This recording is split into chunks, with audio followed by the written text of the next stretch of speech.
Well, good morning, good afternoon, good evening, wherever you are in the world today. We're getting started with our stream here of Final Fantasy XIV. We're doing a level 1 through 90 complete playthrough of the game, non-skipped. We're not going to skip the cutscenes or the dialogue that occurs here. We're also doing Crafters and Gatherers, all the way up through 90 as well. And let's see, we left off yesterday. We knocked out the first of our level 40 quests here in Gridania for Carpenter and Leatherworker, and we just have to do Botanist, and then we'll move on to Limsa and Ul'dah to get those Crafters and Gatherers done at 40, and then we're on to Garuda today. We got to figure out how we can get to Garuda's lair, basically, and go and put her down. So anyways, let's get going here. Drop us a comment in the chat if you feel like it. Like to know how you're doing today. If you got any comments or suggestions, they're always welcome. And of course, if you just prefer to lurk, that's fine too. We're just happy to have you here enjoying the atmosphere and the game with us. Oh, good afternoon, Anne. Forgive me if I seem a bit pensive. If you must know, the thought that our harvests are contributing to the war effort has been weighing heavily on my heart. What I truly wish is to be an agent of peace, but what can a humble botanist do? In the meanwhile, another order has come in from Yanni, this time for zucchini in large quantities. No, I am afraid our homegrown harvest simply will not suffice. Fortunately, they are said to grow wild and in abundance in the Lanaska region. I would ask you to travel to eastern Lanaska and harvest 20 of the finest zucchini you can find from the area south of Raincatcher Gully. When you are through, bring them here to me. All right, we need to find us some zucchini. There it is, ramhorn zucchini. We got a few of them at one time. I guess we were cooking something with it maybe before. Raincatcher Gully.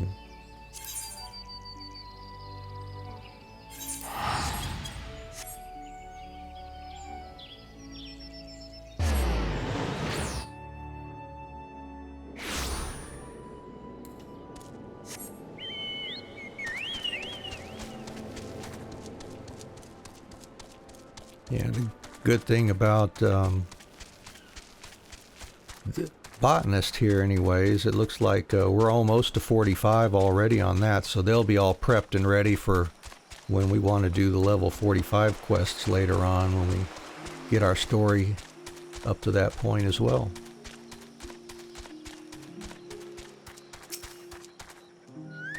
Okay, 20 ramhorn zucchinis.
Aha, there's our 20.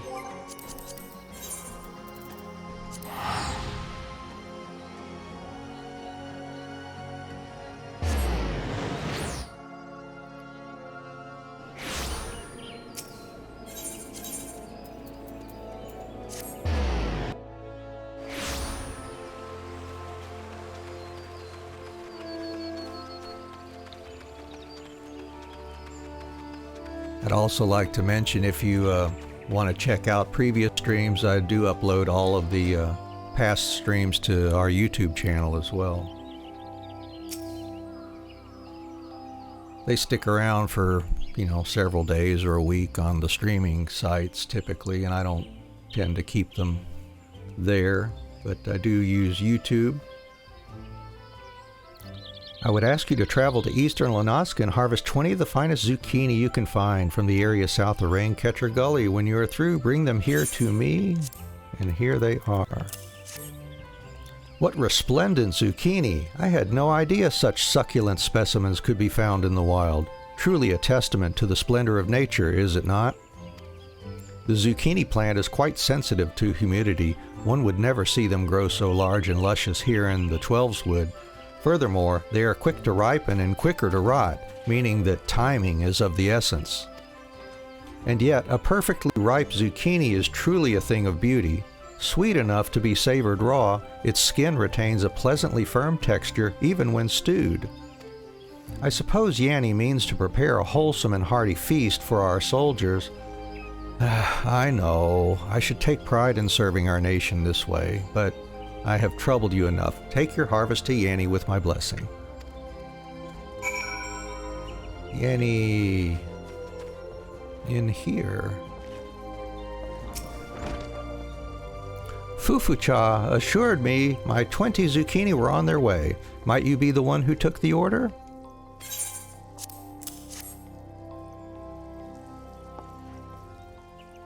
Oh yeah, gotta do that. Why, what remarkable zucchini! I've not seen the likes of these in quite some time. At the risk of sounding boastful, I dare say that my next batch of ratatouille is shaping up to be the tastiest Gridania has ever seen.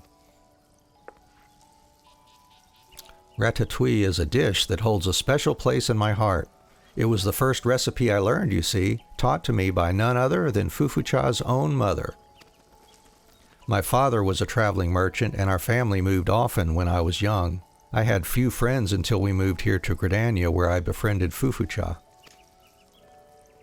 Hours would I spend by her side as she rooted through her garden. After sunset, we would go inside, where her mother would whip up a ratatouille that truly warmed both body and soul.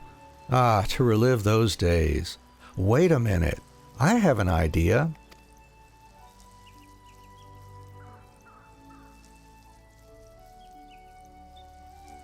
This is the ratatouille that inspired me to pursue the culinarian's path from such a young age. Do take a bowl to Fufucha. It seems she could use something to pick up her spirits these days.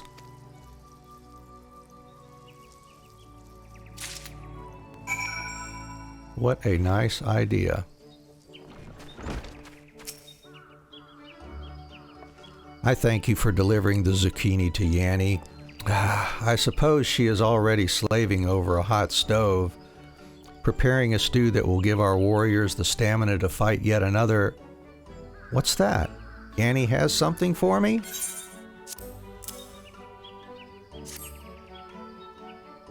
Why this? This is my mother's ratatouille. I always knew that Yanni loved this recipe, but I had no idea she had learned to reproduce it to such succulent perfection. Ah, this brings me back to the old days. Yes, things were so much simpler then. Now, the ratatouille that once warmed our hearts after hours spent frolicking in the garden serves to light a fire in the bellies of those who march off to war. Will things never again be as they were?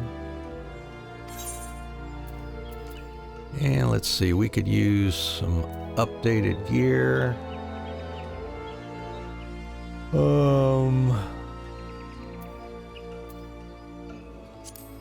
Let's see, how are we doing on the shoes? The shoes are 18 levels behind.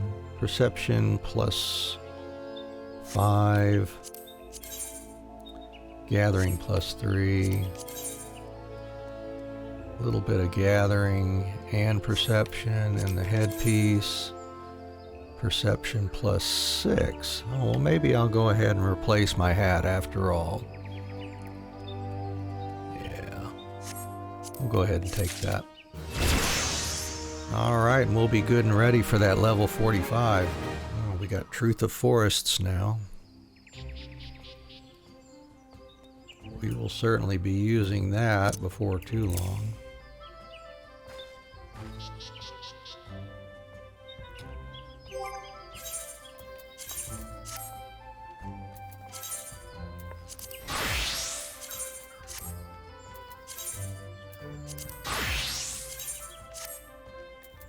All right, let's see. Let's head off to, let's try Limsa Lumensa.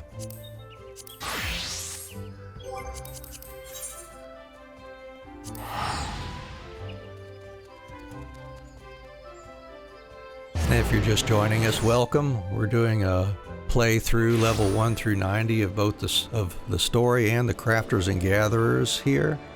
We're currently a black mage. We've made it well past level 50 with this road to 80 buff that we've got going on here. We're currently doing the Crafters and Gatherers level 40 quests.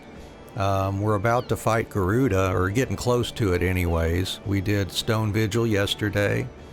We've got to figure out a way to get to Garuda once we finish off these Crafters and Gatherers quests. But anyways, how are you doing today? I hope you're okay.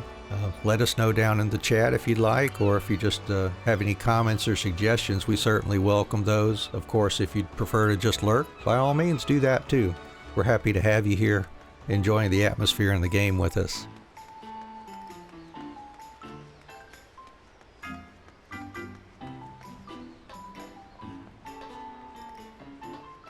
All right, Mr. Brithale, what's up today?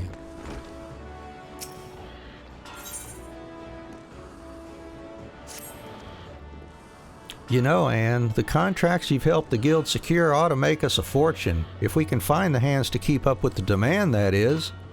Quite a name you've made for yourself in the process. You've got your head in the forge, so you don't hear what I do. All over the ports I hear the chatter of sailors and merchants extolling the fabled wares from Anne's forge. And I assure you, they ain't alone. Hells, it's gotten to the point where half your fellow smithies are asking that you forge their smithing tools, as if you've time to make them one by one. So I told them the most they could hope for would be one wrapped crow's beak hammer, a true example of shining excellence to which all of its kind would be held. What say you, lass? Reckon you can do your forge mates this favor? Okay, well, let's make us a wrapped crow's beak hammer. And that will be maybe, yep, let's see, wrapped crow's beak hammer. All right, we've got to use a steel crow's beak hammer, which I bet is what we're currently wielding, isn't it? Sure is, so I'm not going to use that one. I'll maybe make up a high quality one to toss in there. But as well, we need a steel ingot and a boar leather. We're getting low on bomb ash.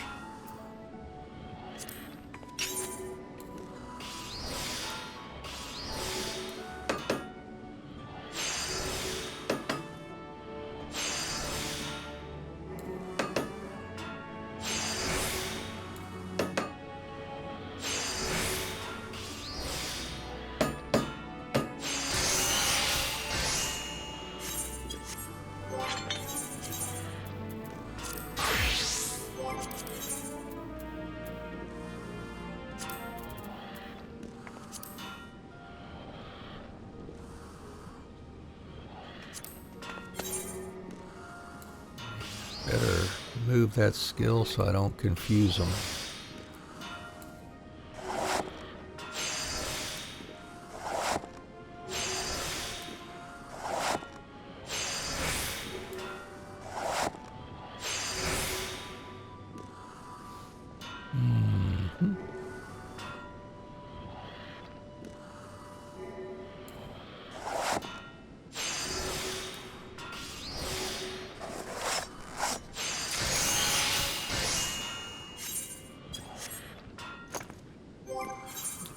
Let me do this first so I don't get myself messed up here in the future.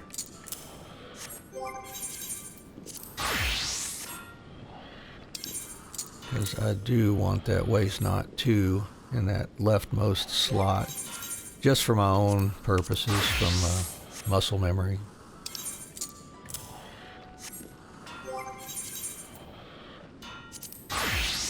That one's already good. Weaver.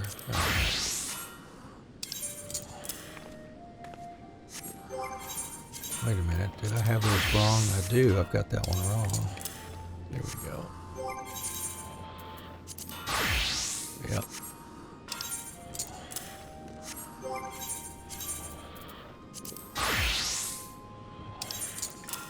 Alright, all good. Now back to blacksmith. Gotta make that crow's beak hammer. Another steel ingot, oak lumber, and a linseed oil.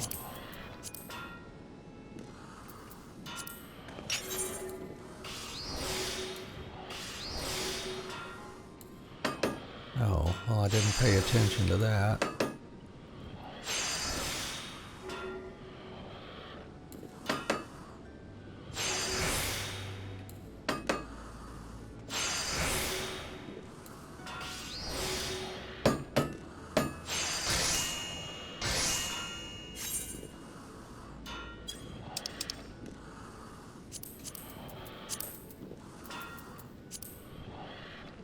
Oak lumber and linseed oil.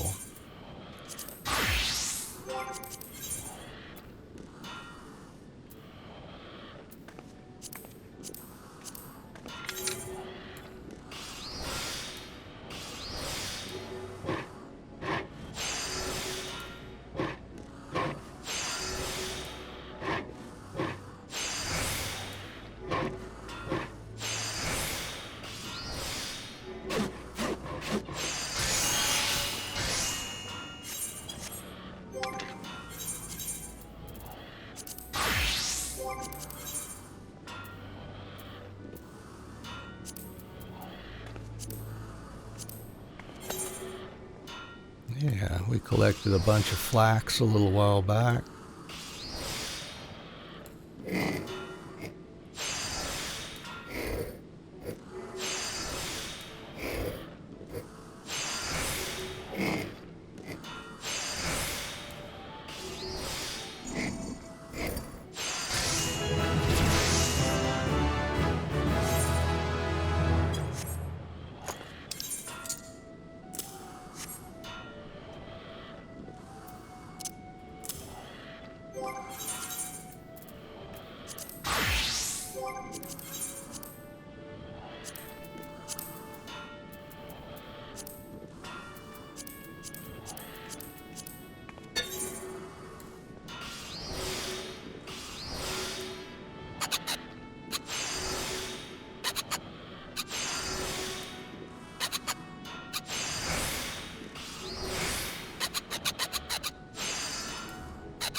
All right, successful.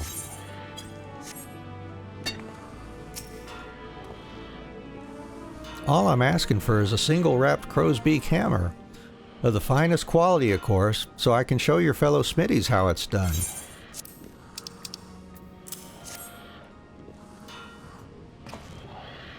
Ooh, yeah. By Beauregard's beard, who'd have thought that the brutish tools of force could possess such beauty? The hammer's claw evokes the elegance and ruthless efficiency of a golden beak plucking worms from the ground. And it's flawlessly counterbalanced asymmetrically by the face. Not in me wildest forging fantasies could I ever envision laying hands or eyes on such a perfect hammer. Hells, I reckon it's too perfect to show to that lot. To look upon the daunting heights of such peak perfection would surely discourage even the boldest of budding blacksmiths. On the other hand, It ought to put those uppity smitties in their place. Besides, it'd be a crime to keep this hammer hidden away from the world. With any luck, it'll serve as inspiration to your forge mates, and maybe even motivate one to follow in your footsteps. Alright, well let's see, what kind of goodies here? We got the body piece last. Alright, what's good here? Controls the same. Oh, we already got those. Alright, so we need the headpiece then.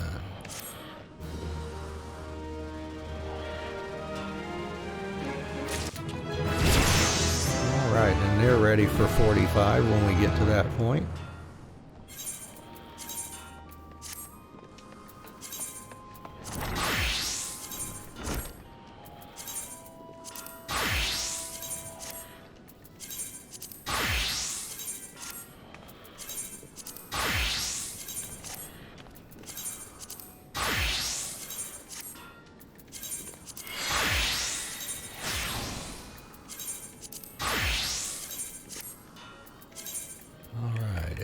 Armor next.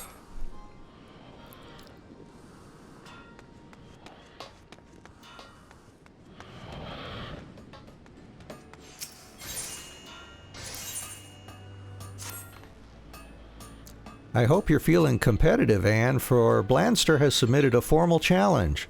It seems he means to recover the pride you cost him with your previous victory. He is an overgrown, sulky child who sees his fellow colleagues as not more than rivals. In his tiny world, all that matters is who is the best, who is the brightest, and who is the most able to provide immediate value to the guild. Now, I would be lying if I said I did not also take such factors into account. You well know my demand for excellence, but the methods we take to reach it differ vastly. Blanster would run a guild of exclusion, one in which an adventurer like yourself would have been unwelcome. The lack of sense in that is clear. He may be my equal in skill and technique, but it is this narrow perspective that weighed the balance against him in our contest for the guildmaster's chair. I won and he lost. That simple fact plays an enormous role in the enmity that now lies between us, and I'm certain that past defeat is no small part of what fuels Blanster's present desire to prove himself your better. I regret that this ridiculous feud has drawn you into its bitter maw, but if it means seeing that stubborn old dodo put in his place, then I'm just childish enough myself to encourage you to accept. Blanster awaits you in his usual haunt. Go to him and show you've the steel to pick up the gauntlet he's thrown down. All right. That crazy Blanster.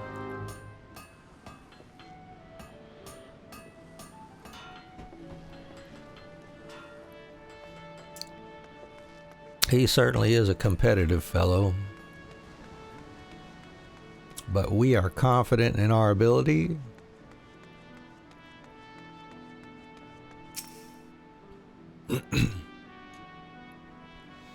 I've had just about enough of Hananza's coddling ways. She's raising a generation of slackjaws what look like armors, but ain't fit to wipe the soot from a proper craftsman's backside.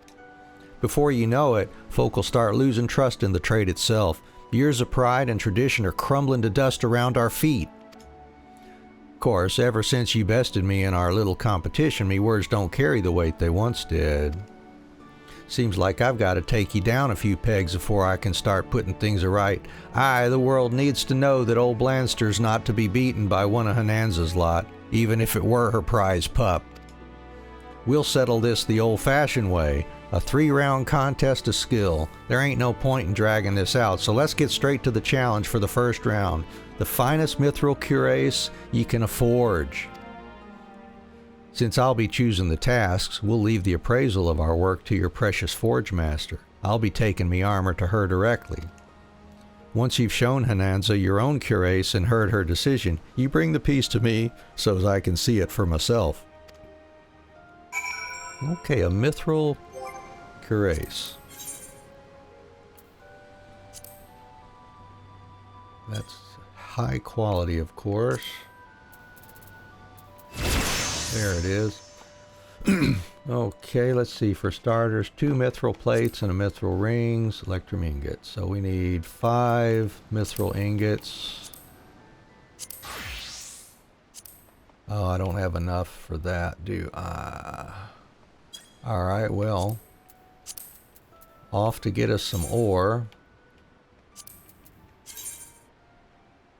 We will go ahead and grab us a little bit of that, because we're going to need plenty of mithril for the next little bit. I'll just make sure I've got up to about 60 of those for now. And that should at least get miner up to 45 already too.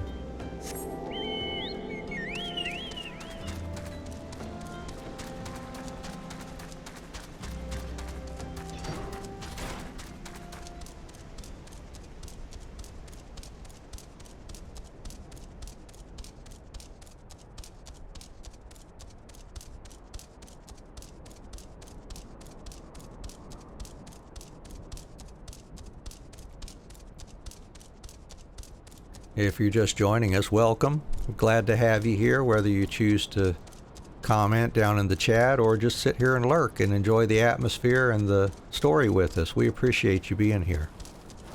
We're doing a level 1 through 90 playthrough here. We're not skipping any of the story. That goes for the job quest, the main story, and the gathering and crafting quest as well.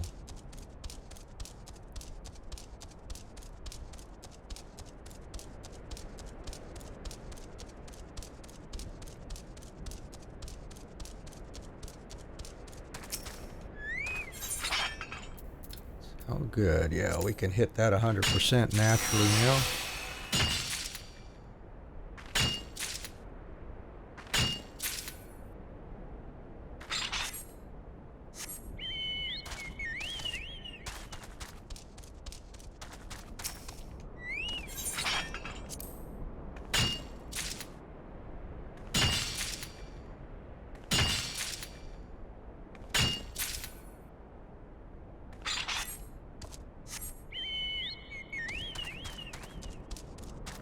We made us some updated gear, at least for accessories, several streams ago, or between streams a little while back. So we got plenty of gathering points now. We can use more skills or use some of the more expensive ones, especially like this King's Yield 2, which will give us two extra items per strike. There we go, Gatherer's Boon there. Let's go ahead and use that. That ought to give us a nice chunk there. Yeah, when we hit that boon, we get 4 chunks of swing, but definitely 3. All right, that got us from 30 to 45 right there.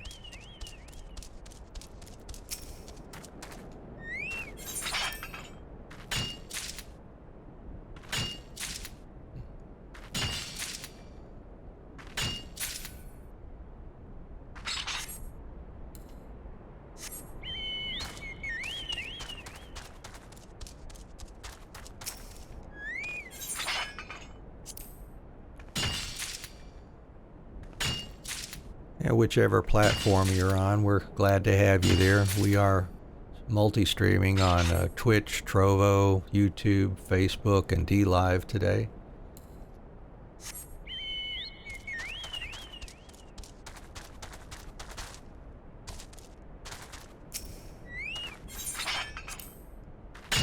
All right, well that ought to be enough for now.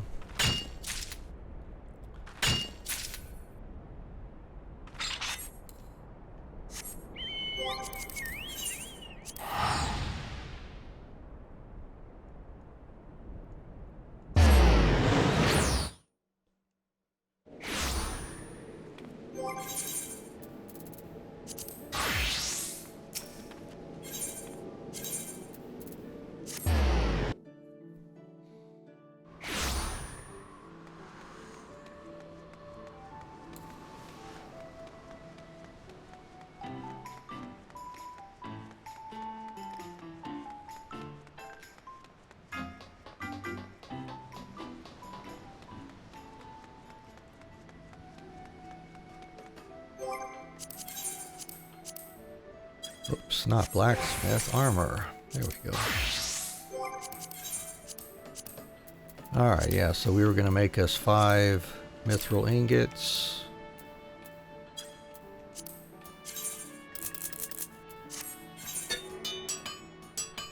And we need, what, 2 plates and 1 rings.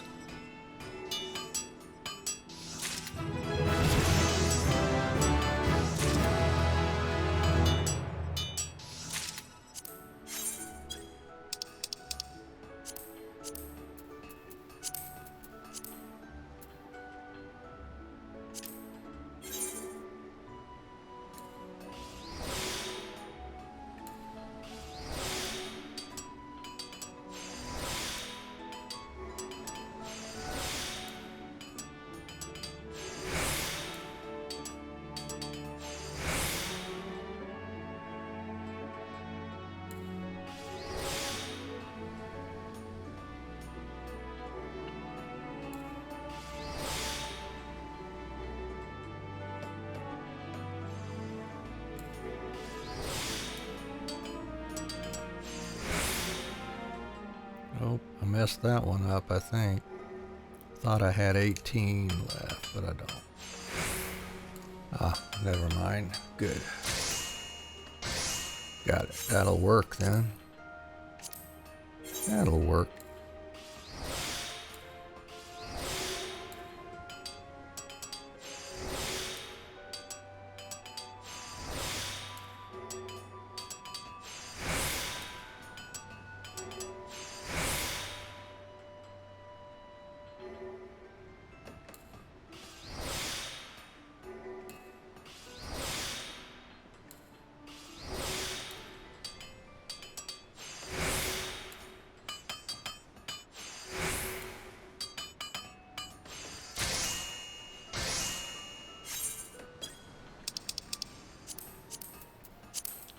And the rings. Yep.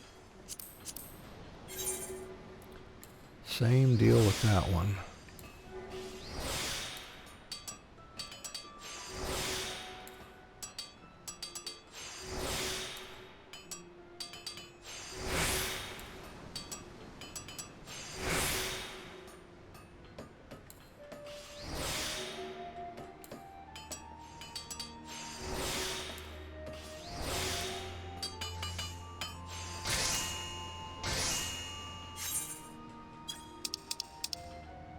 And electrum ingot.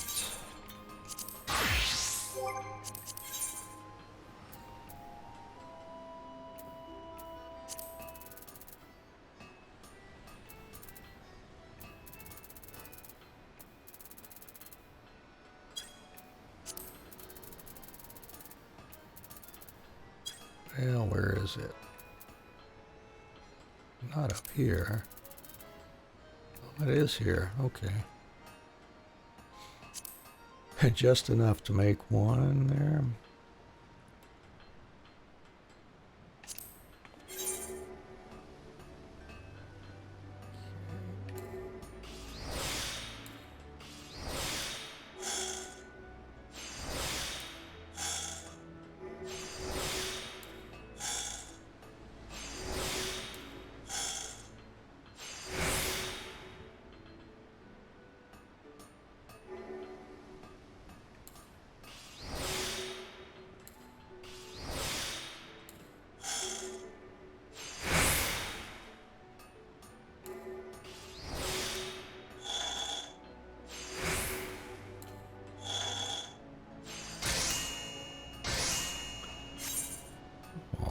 Luck worked in our favor there.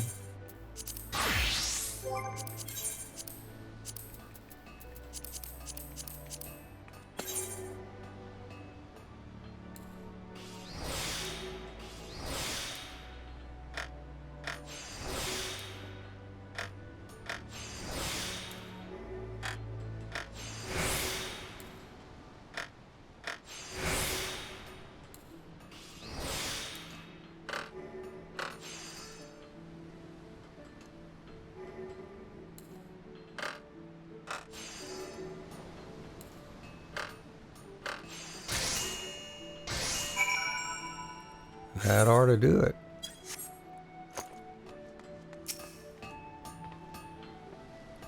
Lanster has already been here to submit his work for appraisal.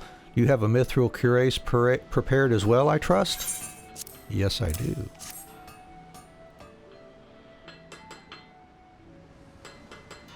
This is superb craftsmanship, Anne.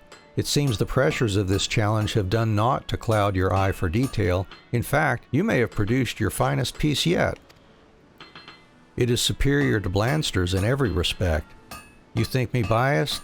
Yes, it is true that I despise that self-centered windbag, but I mean to judge this contest fairly. And the Rogadin's armor was indeed forged with his customary quality. But it is thus that the brilliance of your cuirass shines all the more brightly for improving on the work of a master artisan.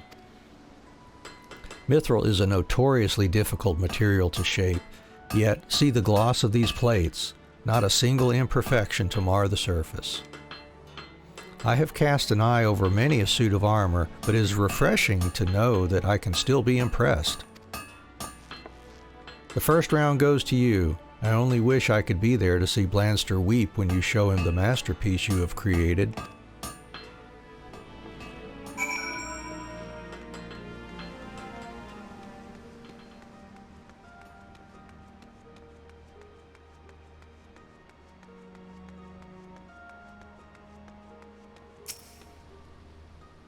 So, Hananza chose your armor over mine, did she? Surprise, surprise! Come then, pup, let's see this bloody work of art. Huh. Well, you've not been neglecting your craft, that much is certain. I can't rightly disagree with her decision. But the next round will be a different story, you can be sure of that. And we've got all those pieces.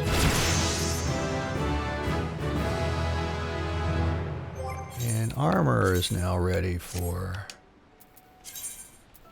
level 45 whenever we get around to that. Alright, time for culinarian.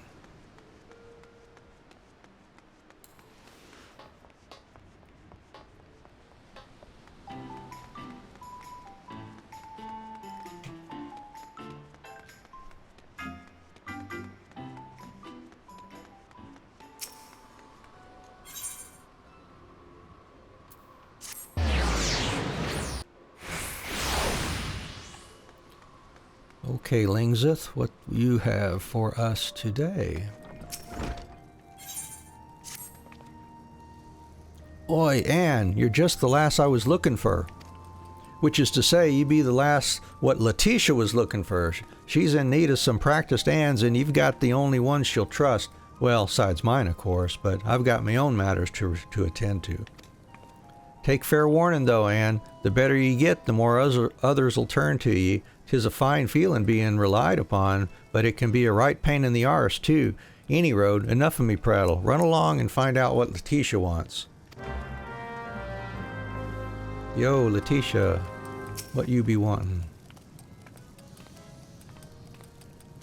My thanks for agreeing to help, Anne.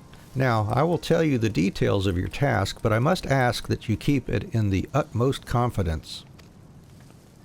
The Admiral is scheduled to host an afternoon tea for visiting dignitaries, and the Bismarck has been called upon to provide the repast and refreshments.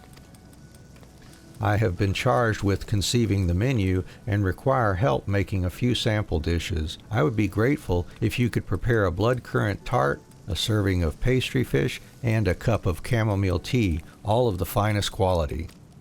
As a woman of the sea, the Admiral drinks liquor like most folk drink water, but the same cannot be said of her guests, hence the afternoon tea as opposed to, say, a dinner banquet. Alas, we know little and less of their tastes beside that, so I am forced to consider a wide variety of options. It has proven to be quite a task, but with your help, I am confident that we can serve up a menu to please. Okay, gotta make 3 things here. Alright, blood currant tart, pastry fish, and chamomile tea. Any of them here? None of them in this tier. There's a pastry fish. Alright. We're going to need us some pie dough. Grab us some mineral water and knock that out for the starters.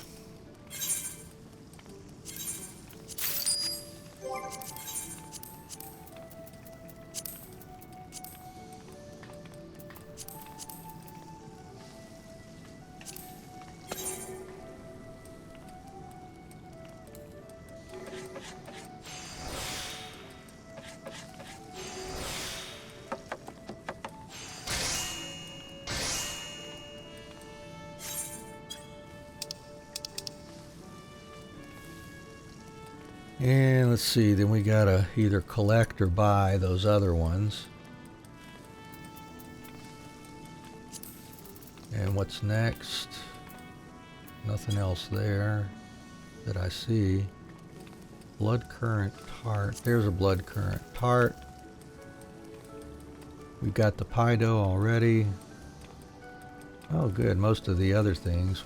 The gelatin. That craftable? It sure is. If I can go grab me a brass loach, make some gelatin.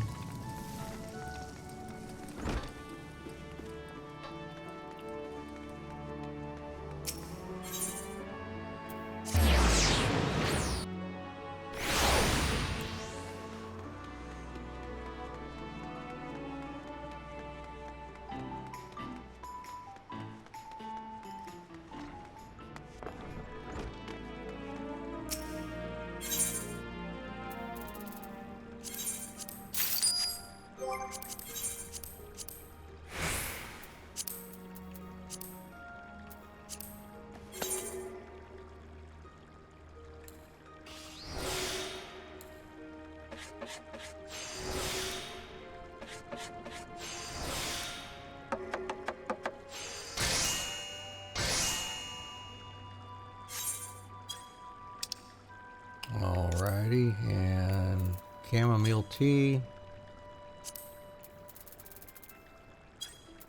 Let's see, what level was that? I must have passed it up somewhere.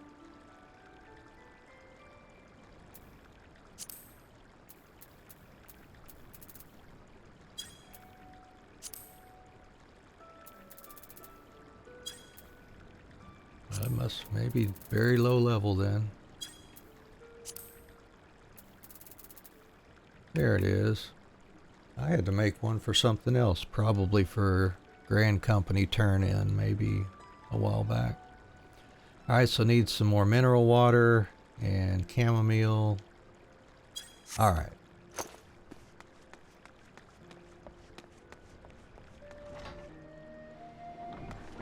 We can get the mineral water from the guild.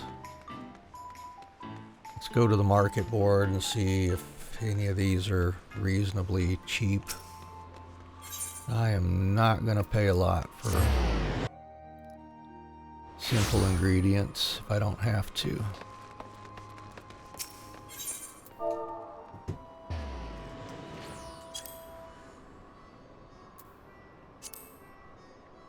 Oh, 50, but for 15. Yeah, what the heck.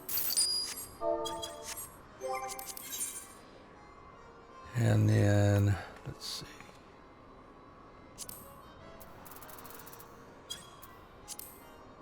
There, blood currant tart. How much for some blood currants?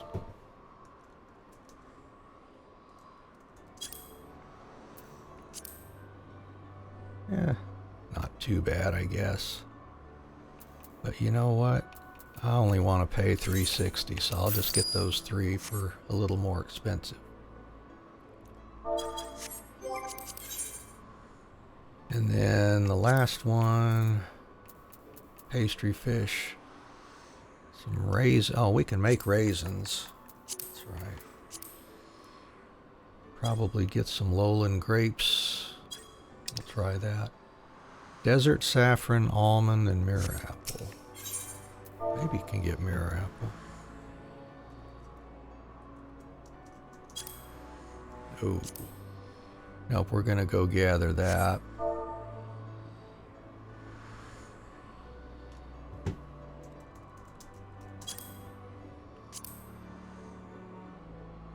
And that if we can't buy it from the guild. The other one was almonds. Okay.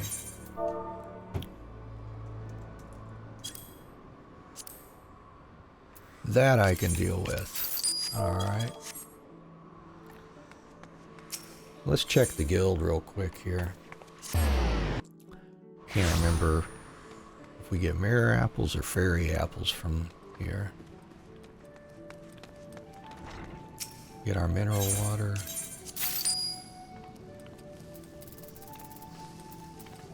Yeah, there's the lowland grapes. I forget how many I need for that.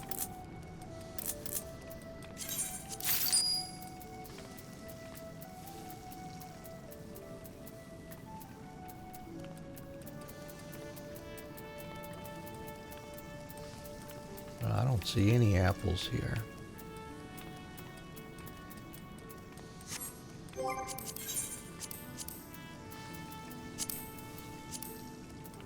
Yeah, just needed one. Good, good, good.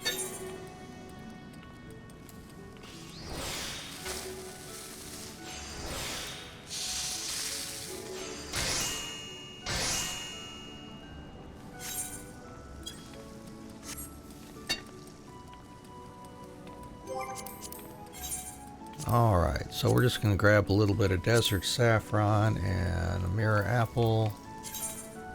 Oh yeah, that's because it's at White Brim, where we were yesterday.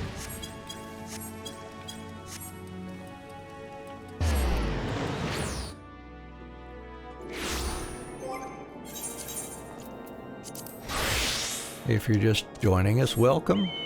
We're knocking out the level 40 crafters and gatherers quests here before moving on to gaining access to Garuda. Gotta go fight her later.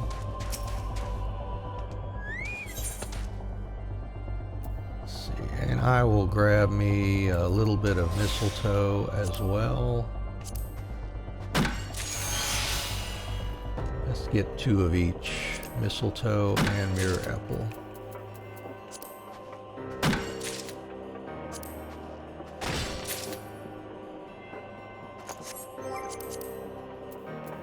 And then next we need to get us some desert saffron, which is over by Little Alamigo, I believe.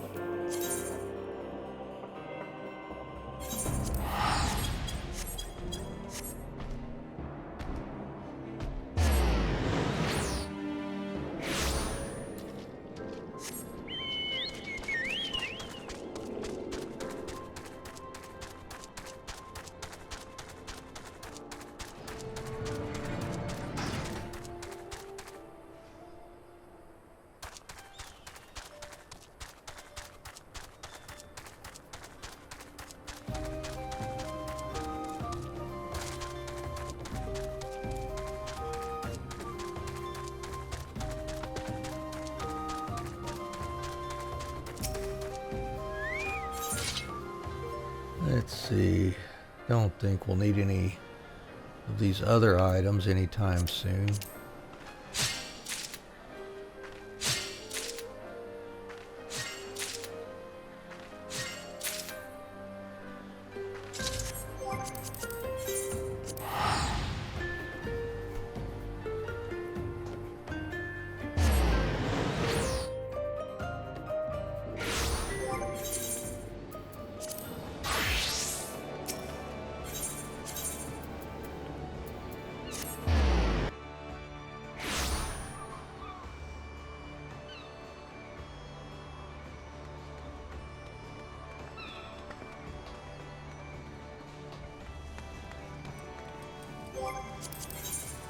Alright, make a pastry fish.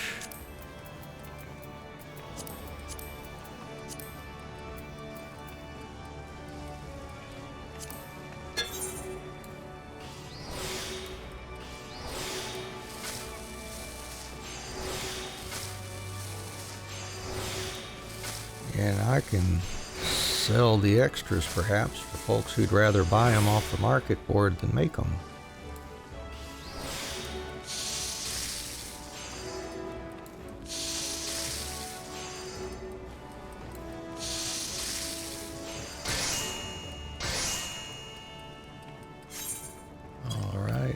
blood current tart.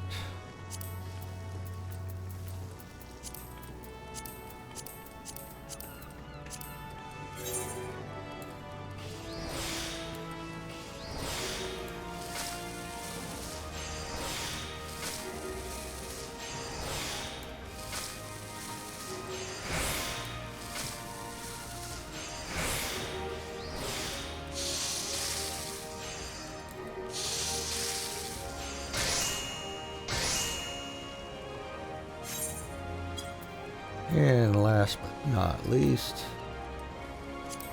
where was that? Chamomile tea here, I think. Yep.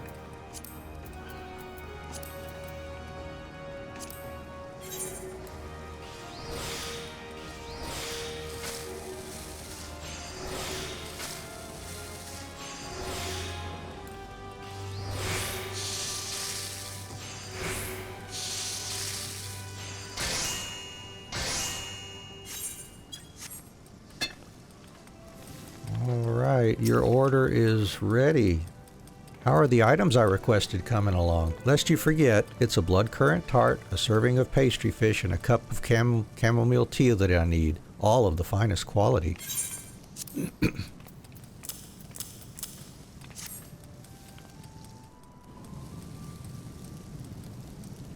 Ah, such a tantalizing medley of aromas. I cannot wait to sample each one. Ooh. You have outdone yourself yet again, Anne. As soon as our guests seat themselves at table, their noses will be enticed by the rich, relaxing fragrance of chamomile.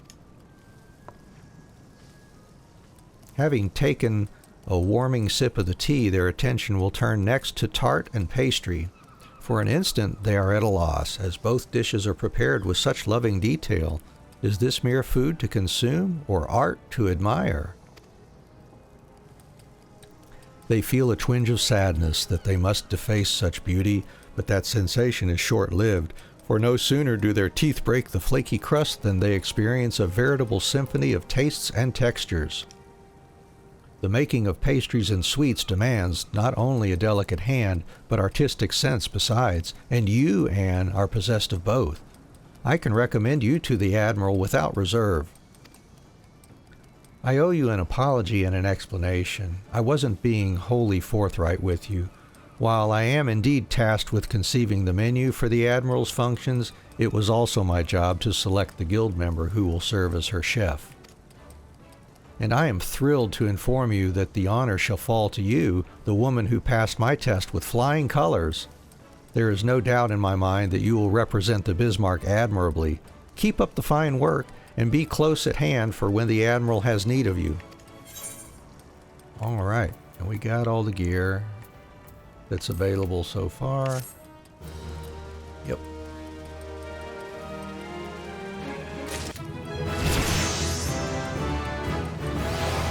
And that one's almost 45.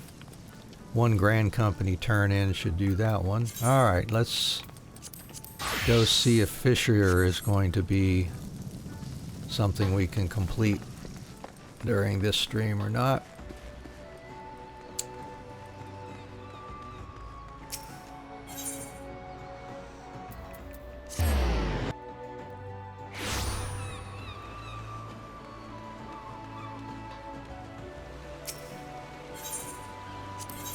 Oh, fishing in the rain. Yeah, we'll probably have to do this one offline. Just the Fisher I was hoping to see. Uncanny timing as always. The celebrity you've achieved has resulted in more obscure requests than I know what to do with. Your dune fishing escapades in particular have raised eyebrows.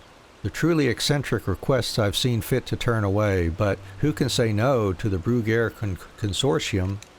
I, for one, cannot, but perhaps you'll have something else to say when you speak with Sybil. She's waiting for you outside the guild.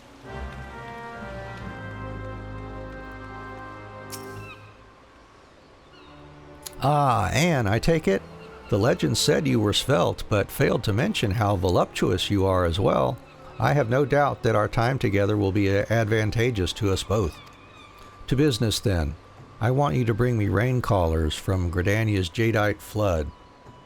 However, there's a catch to this catch. The rain callers spend most of their time lying dormant on the bed of the water, active only when the rains come. Keep an eye to the skies. You'll need the fish to be aroused so that they'll bite at the bait. Stem borers are most effective, or so I'm told. As to why we want them, well, the fish are prized by wealthy Uldans for possessing certain properties. And it is the custom of the Bruguier Consortium to fulfill unconventional needs and desires. 5 rain callers are all we require to satisfy these aristocrats' needs. Alright, well, let me do some research here real quick. I want to see what the timing is for these.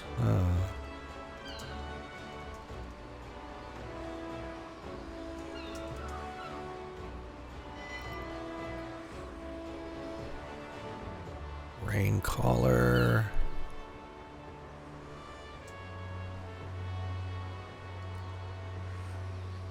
Yeah, they won't be catchable for maybe another hour or so. So we will not do that one right now. We'll just set that off to the side. I can do that offline, or if we have a break in the action later on. All right, so let's move on to Goldsmith over in Ul'dah.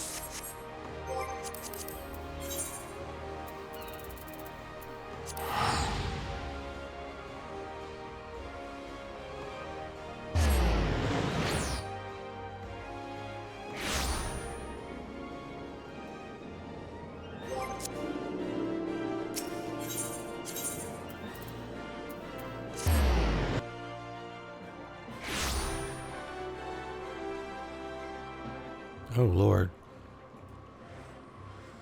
Well, sorry about that. Looks like I've been playing this whole stream with the starting screen on. Oh, well. We finally got there, it looks like. Let's chalk that one up to not being awake enough today or something. Alright, serendipity.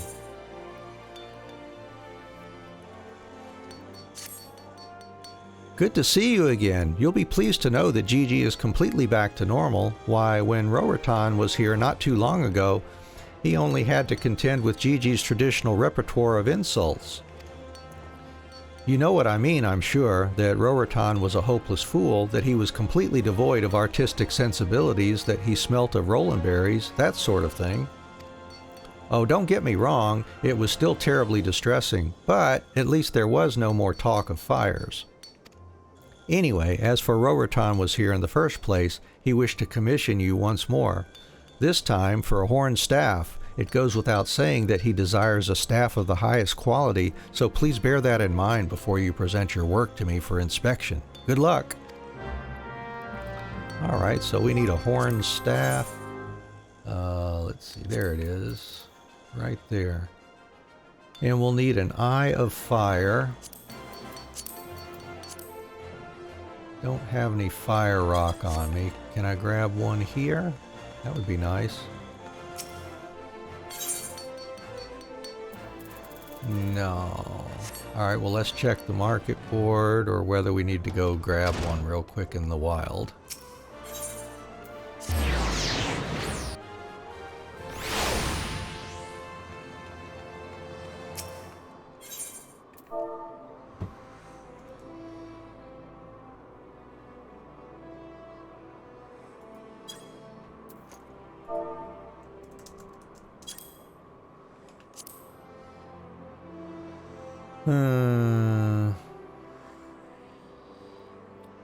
Pay $8.84.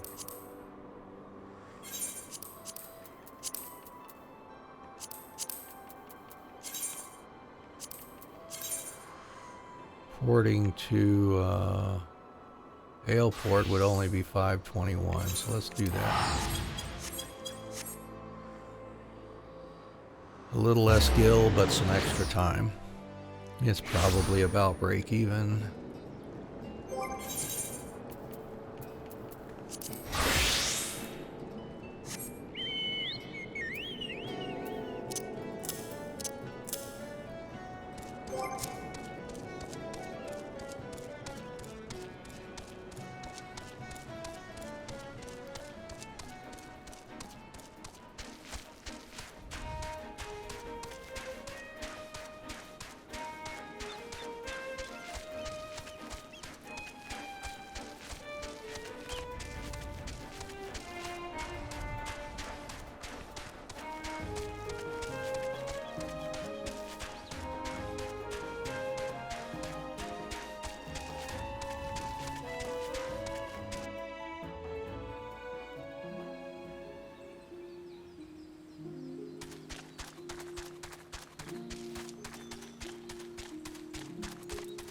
think that one is up here.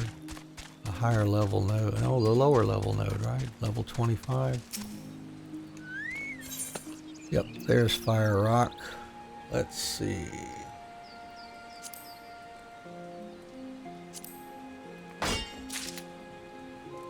Grab 2 of those. And a water rock. And a lightning rock for the heck of it.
I want to thank you for joining me on my stream today. I hope you're having a good time.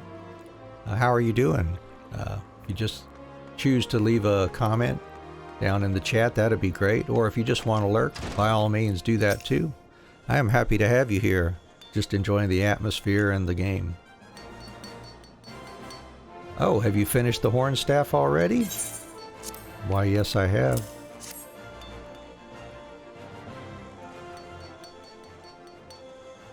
Horn staff, aha! So this is Greenhorn's staff. You are improving. Perhaps Greenhorn has finally outgrown her title. I must think of a more suitable one. Something that acknowledges your recent growth, but still conveys disdain for the majority of your work. That's extremely high praise. At least I think it is. But there is one thing that I can say with certainty. This particular commission has made it even easier than usual to evaluate your growth.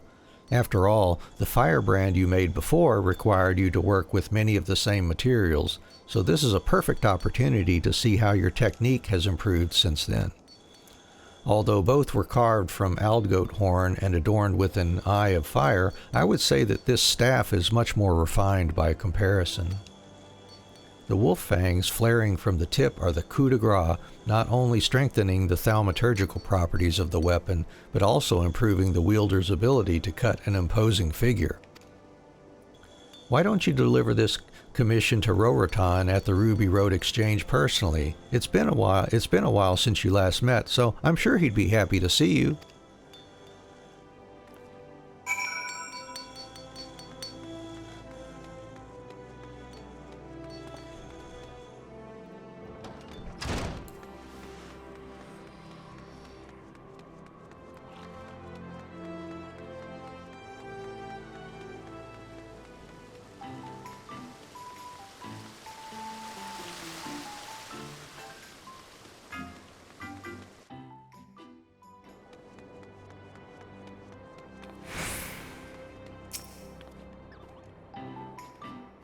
Why, if it isn't Anne, you're a hard woman to find. As it happens, I had another commission for you. Mr. Serendipity has the details, or would you prefer that I tell you? You've already crafted the horn staff? Beg your pardon, I had no idea. I appreciate that you came to deliver it. I was dreading the inevitable encounter with that irrepressible mammoth. Don't misunderstand, it's not that I'm offended. On the contrary, his assessment of my abilities is harsh but fair. He reminds me that I have much and more to learn before I can call myself a connoisseur of the fine arts. And in times like these, ignorance can be a fatal failing, especially if the rumors sweeping the markets are to be given credence. Surely you've heard them as well, this talk of the Jade Fox? Aye, the legendary thief has come to Ul'dah at last, a master of disguise whose identity is a complete mystery. There is but one thing on which everyone can agree, that his lust for fine jewelry is insatiable. So, you must understand why a merchant like me would feel ill at ease. There is no greater enemy to the industrious businessman than a dastardly thief who would steal his wares without compunction. You and your fellow goldsmiths should take care. In fact, it would not surprise me in the slightest if the Jade Fox were to turn his attentions toward you. Okay, well, thanks for the warning. I will keep that in mind.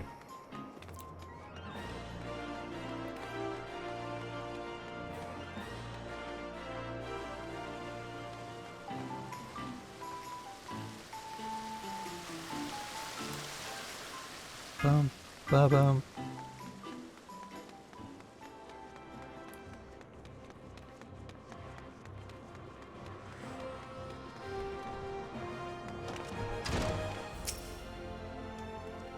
Welcome back, Anne. I hope the staff was to Rorotan's satisfaction.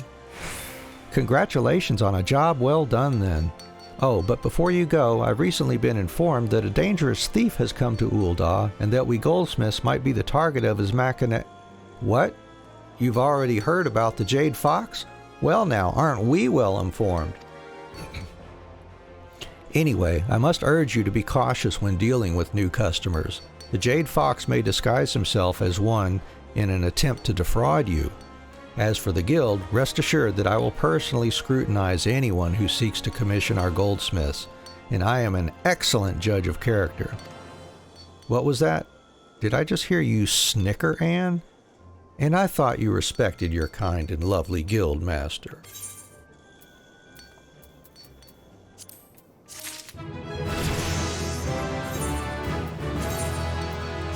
And goldsmith's almost to 50.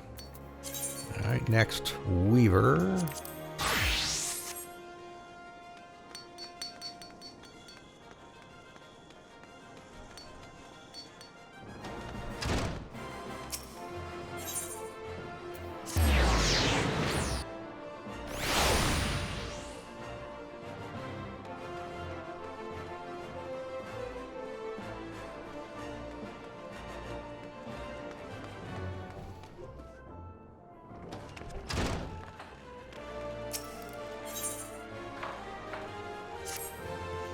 Ah, Anne, good of you to come. We have an opportunity to help that fool of a miner, Wawaruka, but it will require some discretion. The guild has received another commission from Kokomo, that is to say, from her father most likely. Now, while I obviously expect you to craft her high-quality garments that meet our exceptionally high standards, there is one more thing I would have you do. When you meet with Kokomo at the Gold Court, I would have you subtly direct the conversation to the topic of Wawaruka. Try and discern what she thinks of the man. Okay.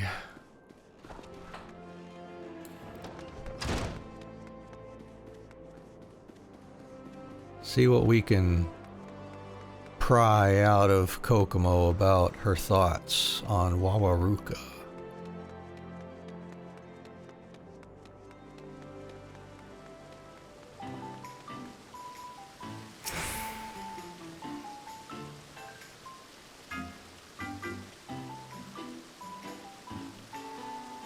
Hello, I believe we met once before. Anne, was it?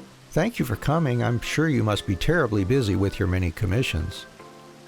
Excuse me, did you say Wawaruka? He's one of your clients? Ah ha ha, what a coincidence. He visited the shop the other day. You should have seen Father's face when he chased him away. Thankfully, he didn't recognize him. Whatever possessed him to wear such a ridiculous outfit? It's a shame, really. It feels like he hasn't visited in forever. I would have liked to have spoken with him. Yes, the commission. I am in need of a pair of quality woolen tights. I should meet you at the guild for the fitting, correct? Then, until we meet again, Anne. And we need some woolen tights. There they are, woolen tights. So we'll need to make us some more woolen yarn for the cloth. 2 cloths. Good, we got plenty. Do this 2 times.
And now let's get this one knocked out.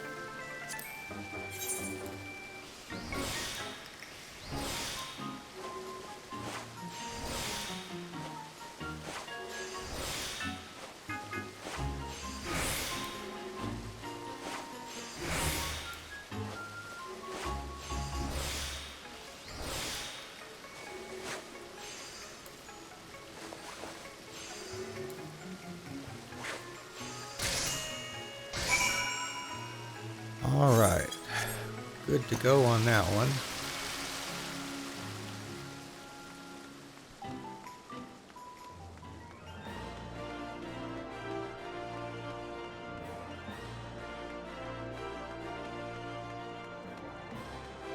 Feel free to check out our blogs and streaming schedule over at www.zenlifeenterprises.com.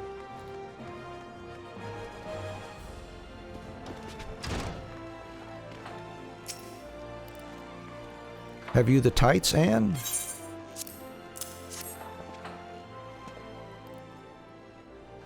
Miss, if you would come with me.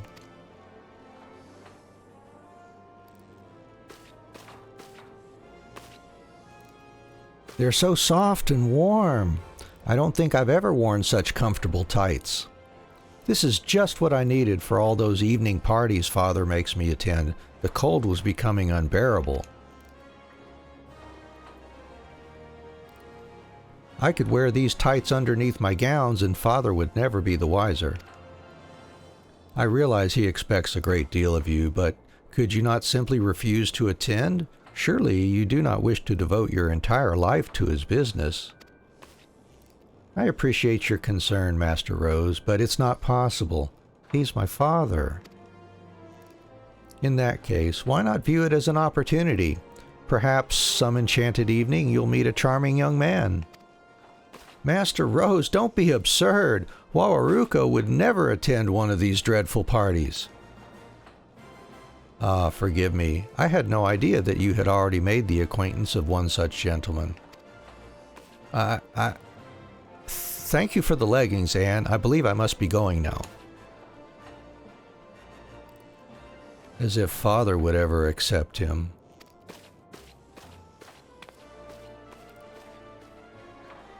Well, at least we now know that Wawaruka's efforts were not in vain. Now, if only we could convince the buffoon to wear something relatively normal next time.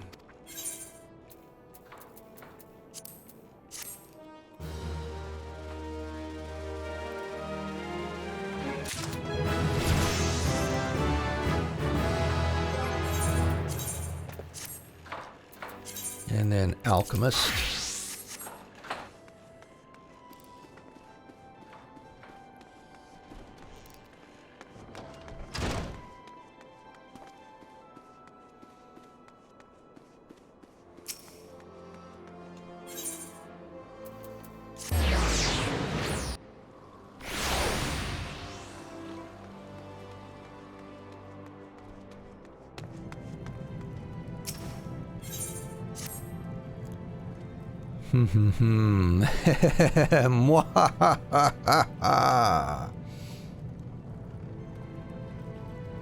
Where have you been, my tardy assistant?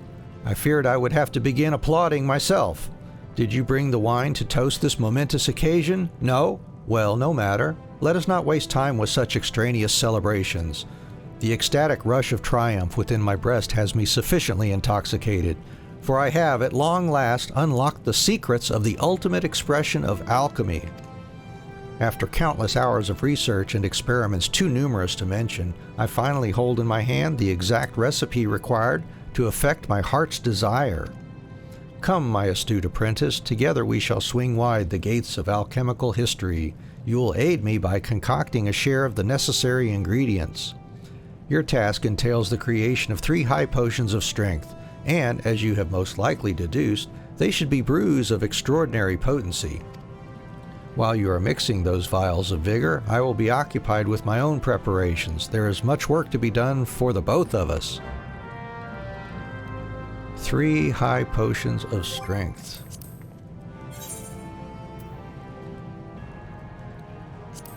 There we go, high potion of strength. Blue Yars on legs and gill buns. Don't think we get any of those here. Nope.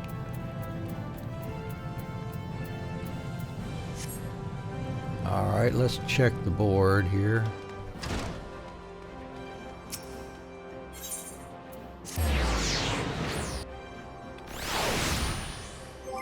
And we need what? Just 1 blue Yarzon leg. It makes 3 per craft.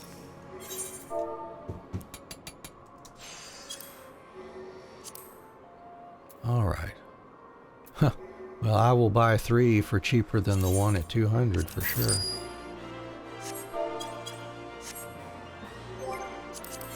And oh yeah, gill bun. Oh, none available. Well, we can go gather those instead of going to another server.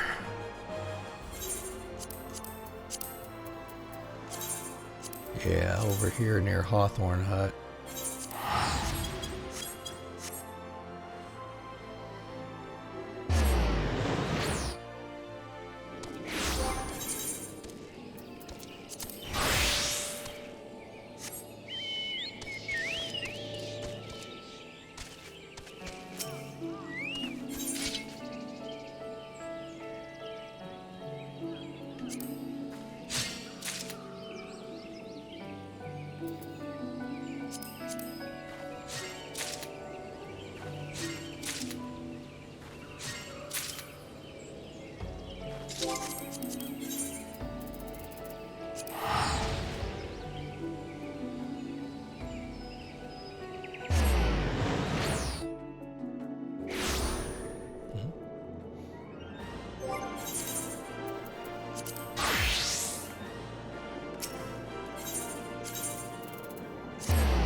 Okay, let's see here.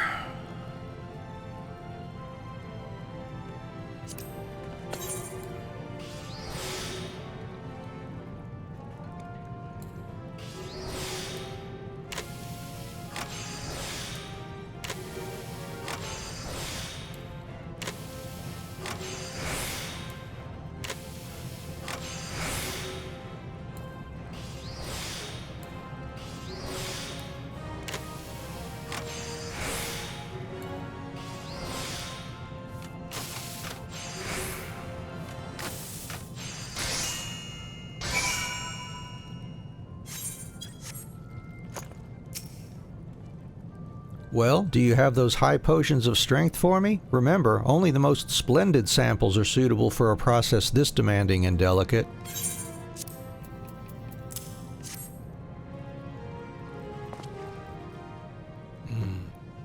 I shall have to improve the quality of the materials I prepared if they are to be successfully combined with yours. Merely holding on to the vials, I can feel tendrils of might seeping into my weary frame. You have done well to preserve the power inherent in the limbs of a Bog Yarzan. While these concoctions would imbue even the scrawniest of men with the strength to rival Ralgr himself. If all of the ingredients match this level of quality, our success in this endeavor is assured. Did I perhaps fail to mention exactly what this most ambitious of alchemical processes was intended to achieve? Well, rather than inconvenience us both with an extremely lengthy and technical explanation, it may be faster for me to simply exhibit the results. This is, after all, the culmination of years of dedication and sacrifice. It may very well be that my efforts will end in misery, but one must at least make the attempt, or suffer the endless guilt of inaction. The time for talk is at an end. I shall now begin the process. From this moment onwards, I must needs have unbroken concentration and solitude. Your devoted assistance has been most appreciated. Aside from myself, you shall be the first to discover what the ultimate alchemical technique has achieved.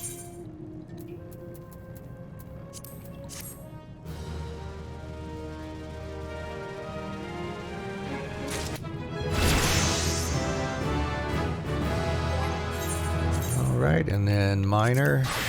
That will finish out our crafters and gatherers for now.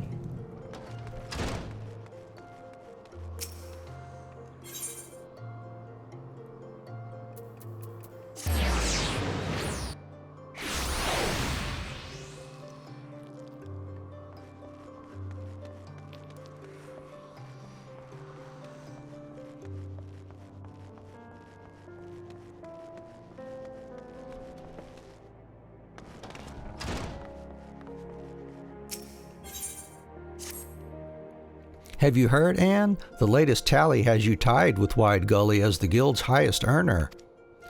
You started as a novice with a rusty pickaxe. Now you're one of our stoutest pillars. You've truly come a long way, my friend. I find myself turning to you more often for difficult orders, the bulk of which have been coming from Deep Canyon. As you should well know from past expeditions, these tend to entail going to dangerous locales. I'm loath to put my people in harm's way, but the concern owns us, in truth, if not in name. It'd be ill done to refuse their requests, no matter how onerous. But just this once, I've a mind to do just that. I can't in good conscience order you to a wild place like Kurthus merely for the sake of 20 pieces of jade. Aye, that's what Deep Canyon is requesting this time, and if I have to send someone, you've rightly proven yourself to be the best candidate. But you should understand how risky the endeavor. Think long and hard before you do something we both regret. While you're mulling it over, though, I should let you know that Wide Gully wanted a word. You'll find him in the usual place.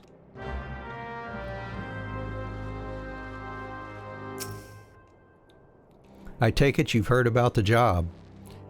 And I can tell from the look in your eyes that you're already on board with giving it a go. When you came back with the amethyst that last time, I came to realize something. A true miner must be prepared to risk life and limb for his prize. Mining for jade ain't no less a place than Haldrus March and Kurthus would be the perfect place to put my conviction to the proof. I challenge you to another contest. The first to find 20 pieces of jade and deliver them to Adalberta is the winner, the superior miner by all objective measures. Alright, well let's go get those.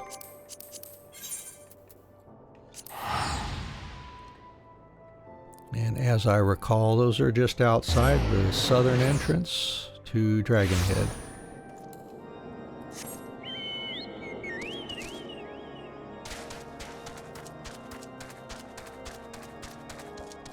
So 20 pieces of jade. This will definitely level up our miner to 45. Let's see. Okay. 20 pieces total.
There they are. And we'll take some zircon.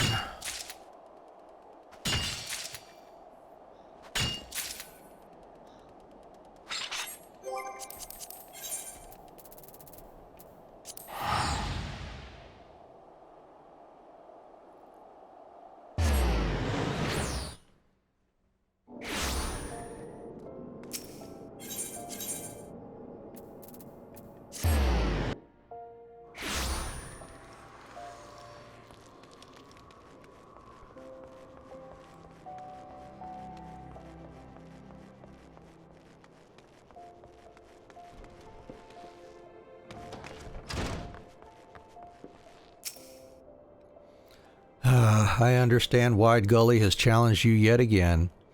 I know the temptation is to seek out victory, whatever the cost, but winning isn't everything.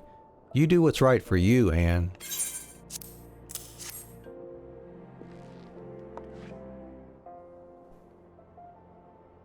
By the 12, this is the jade. And such fine samples, too. Congratulations are in order. You've won the contest. By default, that is. Wide Gully never got his 20 pieces, you see. As he went about his work, he lowered his guard and was attacked by a fell fiend. His wounds were such that it was all he could do to run to safety. He's whole of body, if somewhat worse for wear. He's like to be out of action for a while. But that's not the worst of it. More than the wounds you can see, I worry for his state of mind. He saw you as a rival to surpass, but he ended up losing in a contest he himself devised. That kind of disappointment is enough to break most people. Trust me, I know. But I pray that Wide Gully has the strength to get back on his feet and take up the pickaxe once more. It'd be a shame to lose one so gifted. Let's return to the matter before us, though. I wasn't exaggerating about the quality of this jade. Its purity and strength allow you to see why it's thought of as the embodiment of immortality. Since ancient times, man has chosen to adorn his tools and garb with it. Imbuing yourself with the everlasting is certainly an attractive notion. and no one is more aware of that tradition than Wide Gully. It's for that very reason I intend to create for him a gift of jade. The stone bears my hopes that he will rise again, no matter how often the spinner might see fit to test him and bring him to his knees. Now we got the headpiece. Maybe can use the pants for some additional gathering. Let's see, that's 4 more gathering. And that is only 3 more gathering. Alright, yeah, let's take those pants.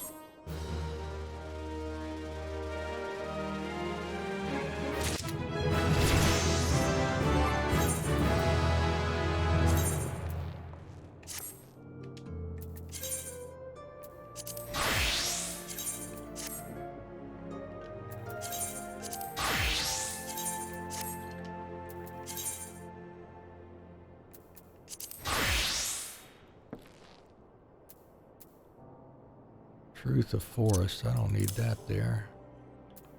Truth of Mountains.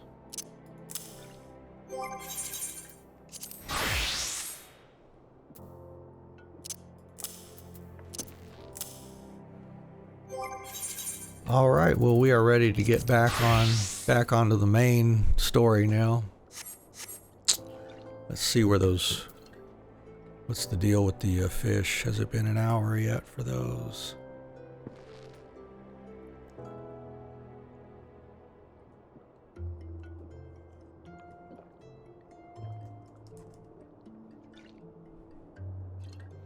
Yeah, they won't be up for another 30 minutes. I'll do those offline later.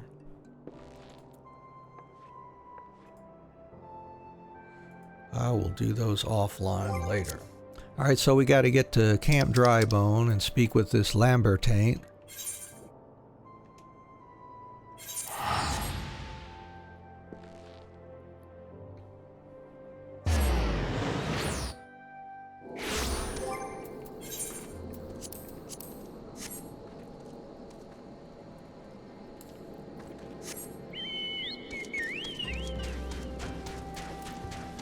Yeah, excuse me while I ride this chocobo into your inn here. Why yes, I am Professor Lambertaint. Beg pardon? You wish to hear about my research on corrupted crystals? Truly? Well, nothing would give me greater pleasure than to discuss my work with a fellow woman of science. We don't need any of the gear.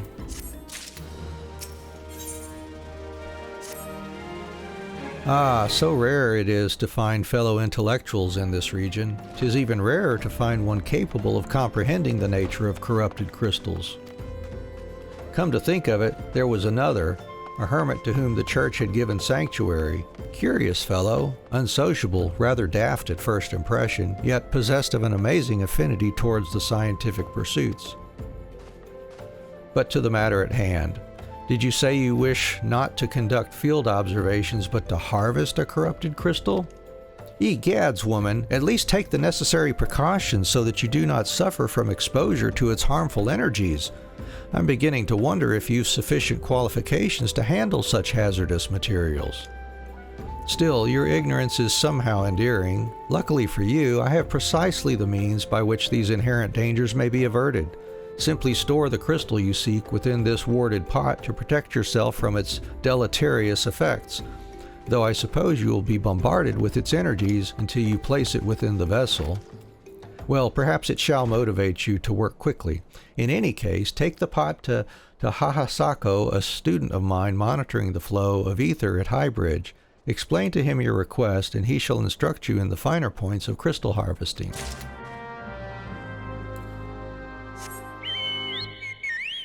Okay. Back off to Highbridge.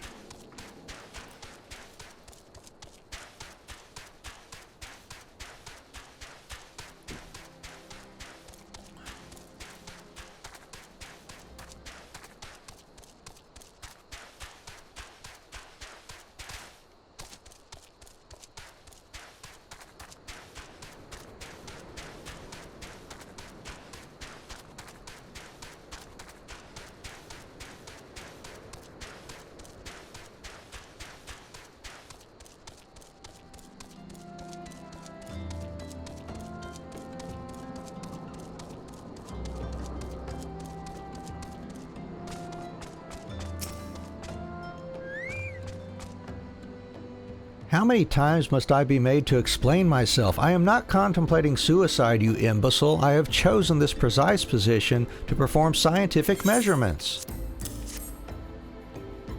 What have we here? A containment vessel. Why, this is the handiwork of Professor Lambertain. You thieving knave, I shall call for the... Oh, you say the man himself lent it to you. Then you must have sought me out per his instruction, which means he believes me experienced enough to expound upon his explanations. At last, the recognition I so rightfully deserve.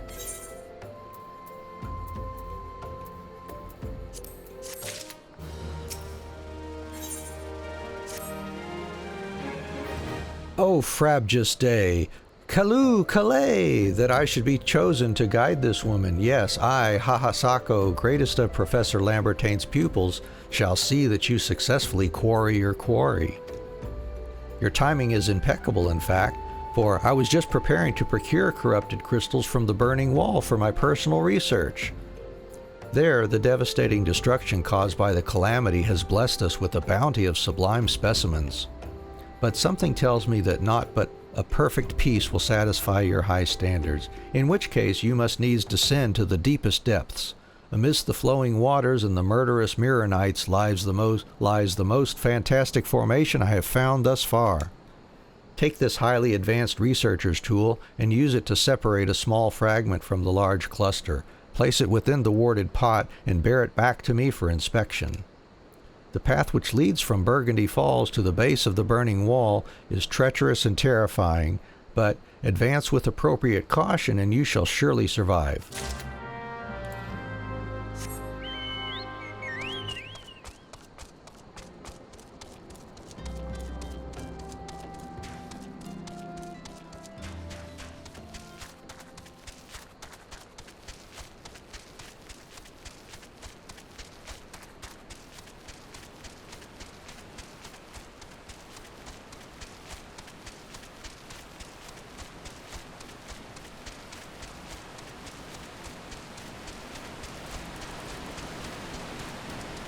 If you're just joining us in the stream, welcome. Glad to have you here, whether you choose to comment in the chat section or just lurk. Either way, we're going through the story, level 1 through 90, as well as our job quests that our jobs that we happen to take up. And we're also doing crafters and gatherers stories as well. We're not skipping dialogue or cutscenes on these either.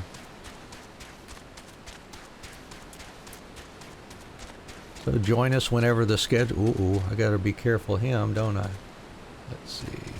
Ooh. See if I can sneak behind him there.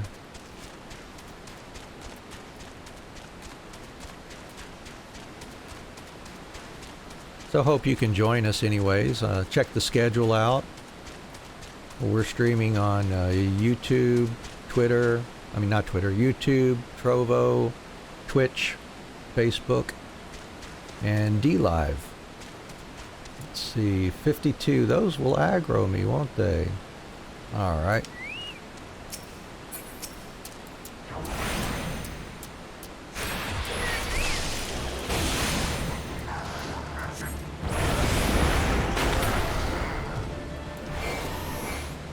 Nuked him handily. Yay, some more experience for my chocobo.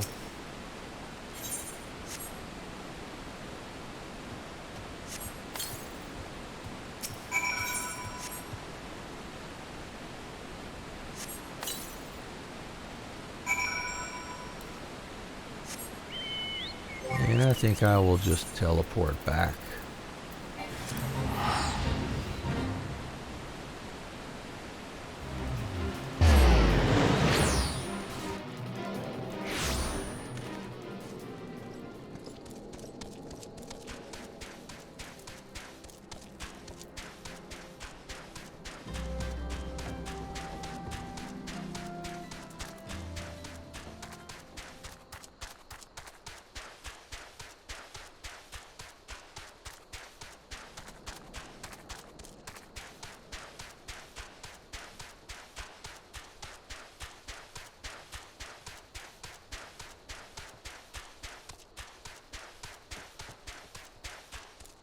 If you play Final Fantasy XIV, I would be interested to hear what your favorite jobs are, and if you like doing the crafting and gathering as well.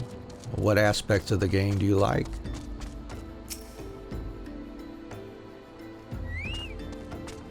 I see you've come galumphing back. Have you the crystal then? What a prodigiously large and lovely crystal.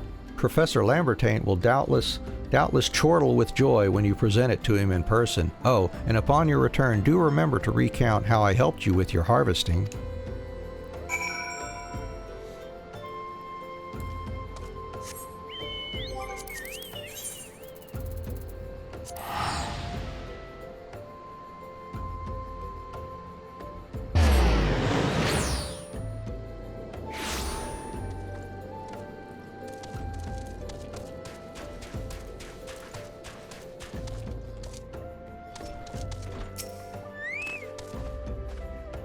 My keen scholar's sense tells me that you've obtained a corrupted crystal. Am I right?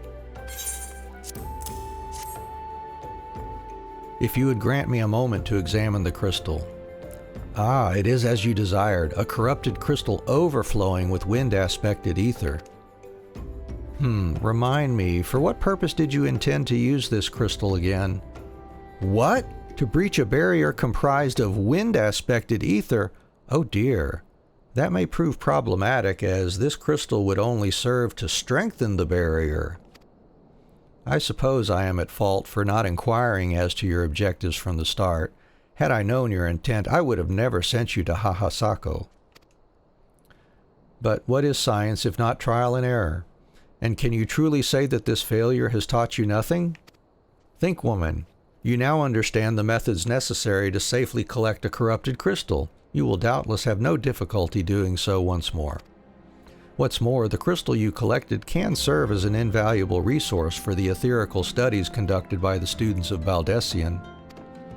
You've heard of them? Well, I don't mean to boast, but I have a professional relationship with the organization. Not as equals, of course. I would never be so bold as to claim that level of expertise. Are you all right? Your eyes seem to have glazed over for a moment. Anyway, I shan't keep you from your task. You've still a corrupted crystal to find.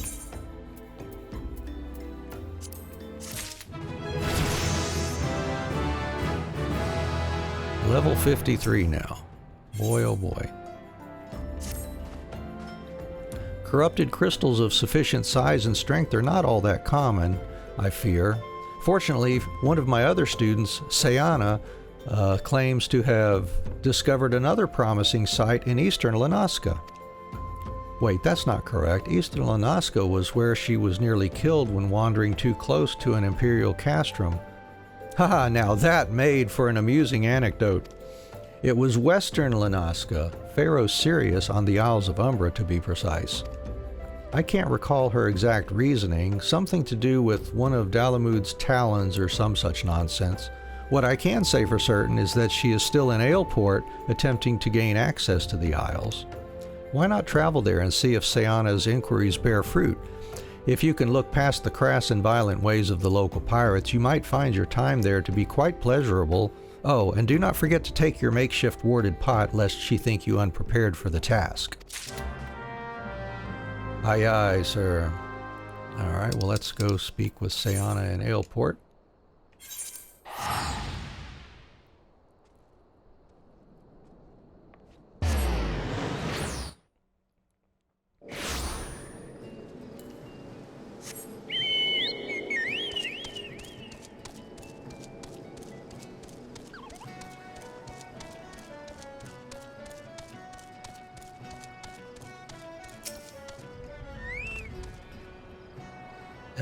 Corrupted crystals?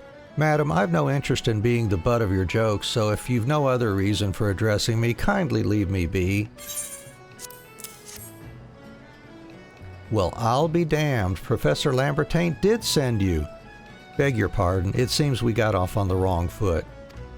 I'm Sayana, greatest of the professor's pupils, which is doubtless why he bid you seek me out. Indeed, I am an accomplished scholar with an extensive background in... Oh, gods, just listen to me prattle on and on. I must have given this introduction a dozen times by now.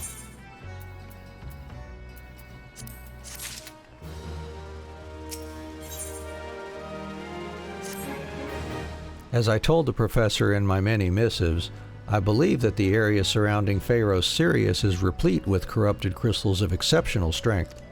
Unfortunately, I've yet to test my hypothesis, as all access to the Isles of Umbra is prohibited at present for reasons unknown to me. You see, my attempts to acquire this information are often met with annoyance and disdain. It's rather puzzling, since I always take the time to explain my motivations in great detail to the subjects of my questioning. Mayhap you will have better luck wresting information from these yellow jackets. I've all but given up at this point. Okay, well, let's go talk to them and see what we can work out here. Ah, you startled me. Don't you know better than to sneak up on a person at a time like this? What with all this fatuous gossip of spirits and specters haunting the Isles of Umbra, just because I know it's nonsense doesn't make it any less frightening. Okay.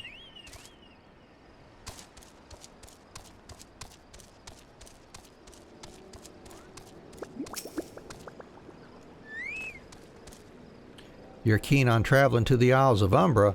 Bloody elves, lass, are you drunk or just crazy? Ain't nothing there but death, death, and more death.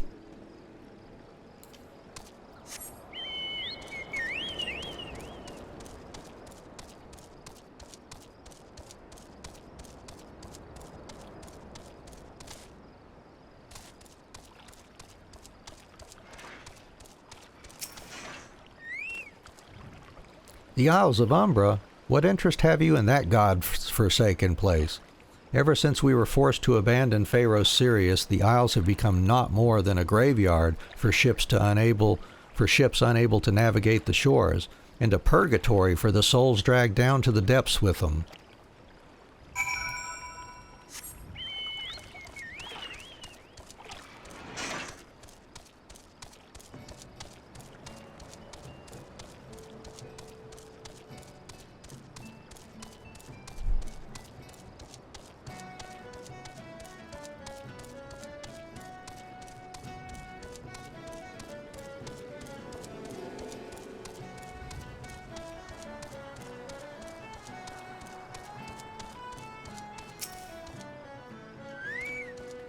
Ah, Anne, you've returned. Tell me of your findings.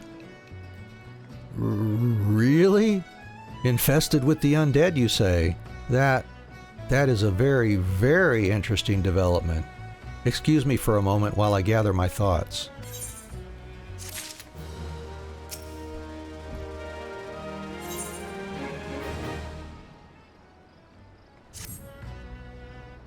Worry not, my friend. I've given your findings some thought, and I've concluded that this talk of spirits is not more than local folklore. As for why all travel to the Isles of Umbra is restricted, well, mayhap it's considered too dangerous, owing to the abandonment of Pharos Sirius?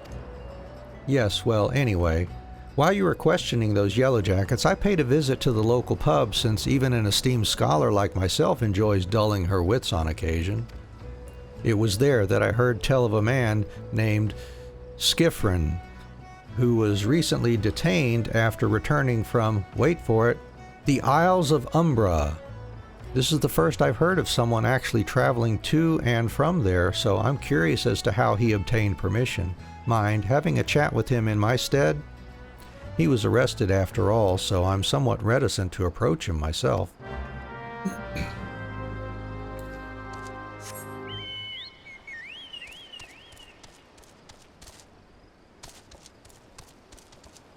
Well, we'll go chat with the dude here and see what he's got to say.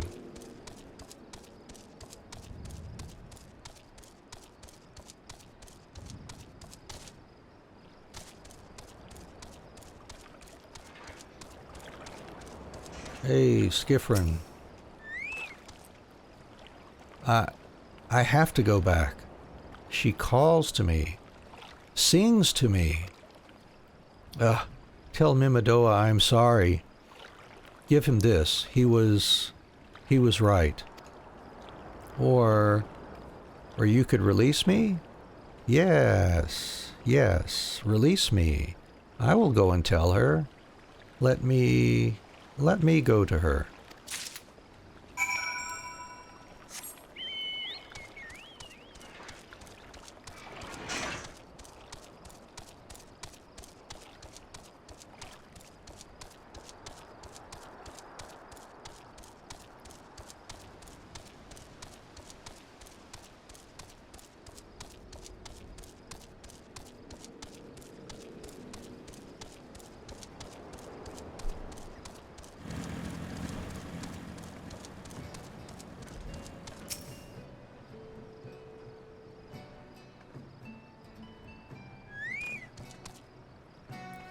What did Skiffrin have to say? That's not terribly helpful. I couldn't care less how much he misses his favorite bar wench. But what was that about a man named Mimidoa? Wait, I know that name. That's that bastard who grabbed my arse the other day at the pub. Well, if you want to give him that feather, be my guest. I'm not going anywhere near him and his wandering hands.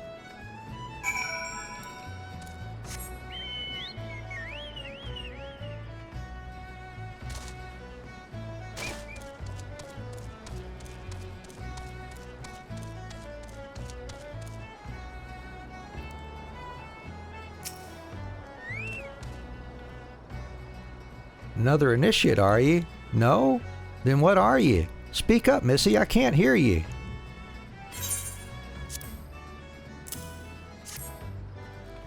Eh? Bugger me, is this what I think it is? Nah, couldn't be. You found this, you say... Where'd you say you found it? Skiffrin, you say. Was hoping to have a word with the lad, but it sounds like there's naught left twixt his ears. He was supposed to help patch up Pharaoh Sirius, he was. Company sent me to supervise the lot of them. We're getting work done on their own, see? Half of them walked off, half of them ran off, and half of them up and vanished. Half, and half. Sounds like 150% of them. What's that? You be looking for passage to the Isles of Umbra? Why didn't you say so? I've been thinking of dispatching someone to take a look on behalf of old Mimidoa. Tell him how the land lies. Ain't nobody been interested till you came a-callin'. Whole port's up in arms 'bout spirits and so forth. If I had the gill, I'd hire some sellswords and let 'em sort it out. But you'll do in a pinch, you will. Show this parchment to the skipper and he'll see you there and back.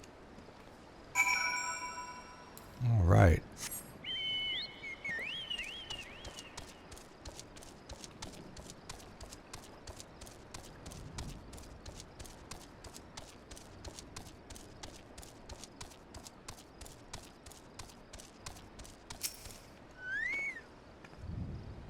So, you went and had a word with Mimidoa?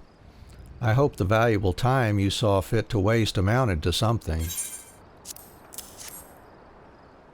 You mean that disgusting creature was Skiffrin's superior? I find that hard to believe. But this writ of passage does appear to be genuine, so it must be true. I must say, it is a relief to work with such an industrious woman as you. I look forward to hearing of the discoveries you will make on the Isles of Umbra without me.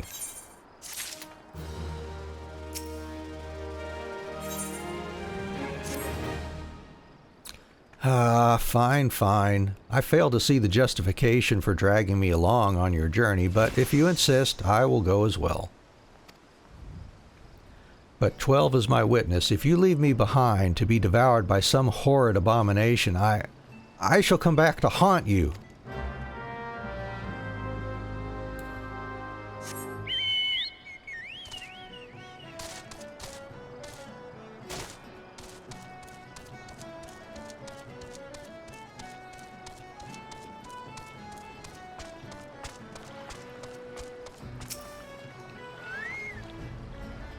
Ha! Take me to the Isles of Umbra, she bids, as if it's as simple as, oh, I see you've got a writ of passage. All right, then, climb aboard.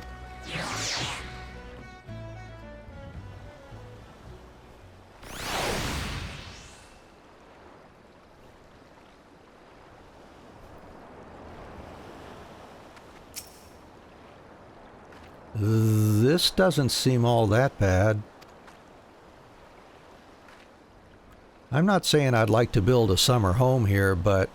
Oh, the hell's with this. Here, take your pot and go on without me. You've harvested corrupted crystals before, right? So it isn't as though you require my assistance. Speak to the man guarding the gate. I'm sure he'll let you in. Now, if you would please excuse me. All right.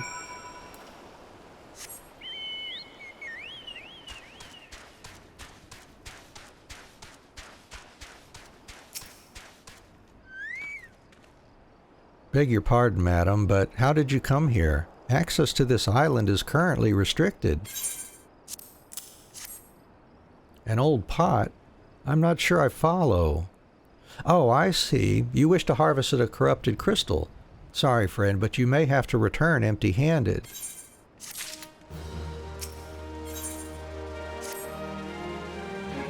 The writ Master Mimidoa gave you may grant you access to the island, but only authorized personnel may proceed past this point.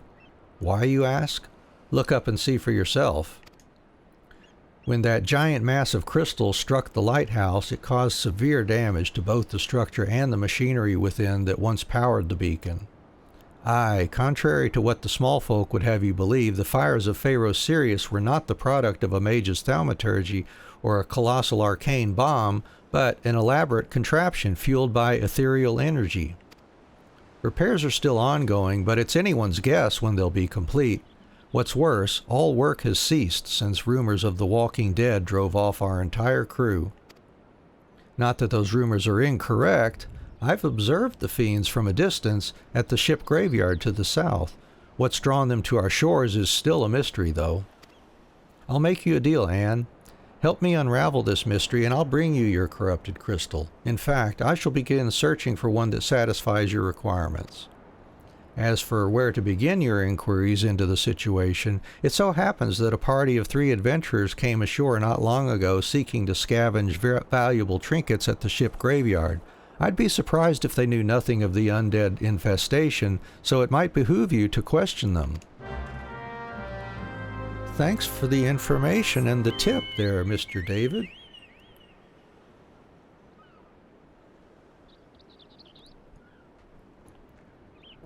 And if you're just joining us, welcome. We're on our way to unlocking access to Garuda.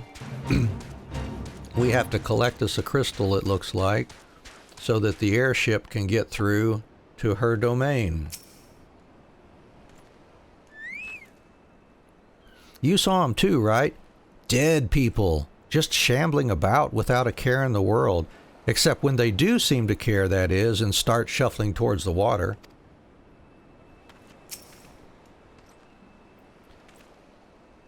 It's all there for the taking. 5 bleeding years worth of wrecks and their cargo, but those queer dead things and that voice, actually the voice was quite nice. God's that voice, that single fleeting verse, I can still hear it. Stay clear of the southern shore, friend. It took every ounce of my strength to resist.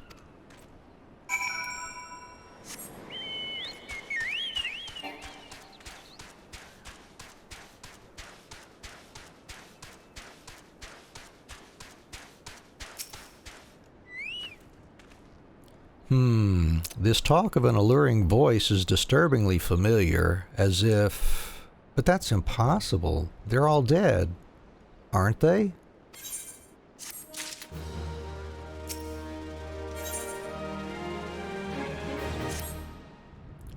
But if they have returned, that would mean...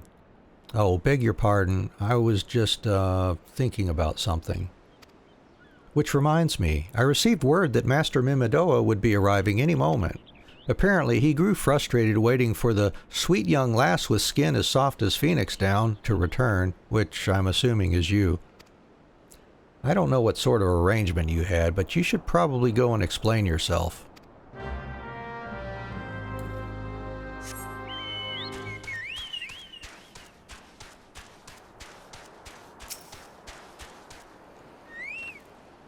What's been keeping you, initiate? I ain't getting any younger, you know. Eh? Some honey-voiced harlot's been calling out to folk what wander near the ship graveyard, and it stirred up the dead and all? Bloody hells, this takes me back to me days as a cannon boy sailing under old Mistbeard. But they wouldn't dare, would they? Not after the lesson we learned 'em last time. Ah, they bloody would, though, wouldn't they, brazen old biddies? Some folks said as the first purge would be the last, but I knew deep down in me bones as this day would come, and come it has. Aye, I'd bet me bum ear a siren's behind all this. Nay, not one of the sanguine variety, Nishet. I speak of the other kind, them what's got feathers and lure sailors to a watery grave with their sweet, sweet song. Oh, but it don't end there. No, drowning's just the start. See, even in death, a man stays bound to the beast, forced to do her bidding till his corpse can't do it no more. 'Tis a fate I wouldn't wish on me worst enemy, 'cept maybe in drink, and I'd regret it after. Any road, 'tis up to us to stop this hell's-born hussy afore she takes another soul. Course, we can't send you marching off to war without these. The siren don't have no power o'er a man as can't hear her song. 'Tis lucky for you I carry a spare pair, and lucky for the both of us I'm a superstitious old sod, eh?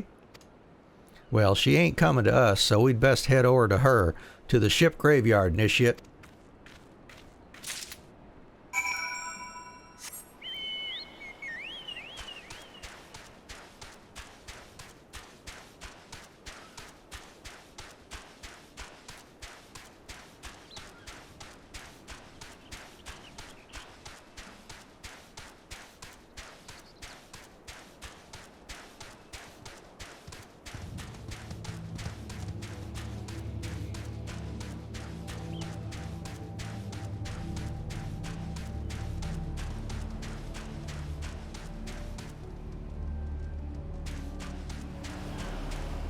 Those won't aggro me now that I leveled up to 53. Okay.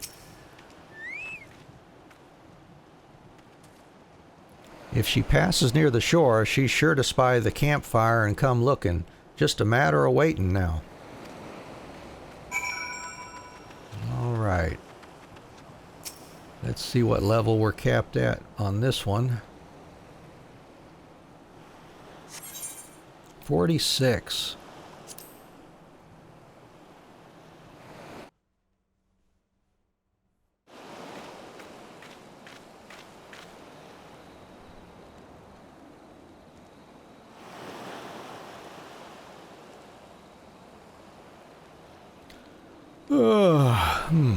I'm beginning to wonder if some sly bugger ain't spun us a yarn here.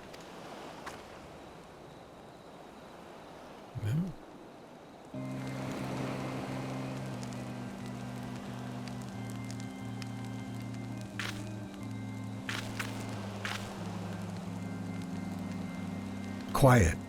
You hear that? 'Tis her.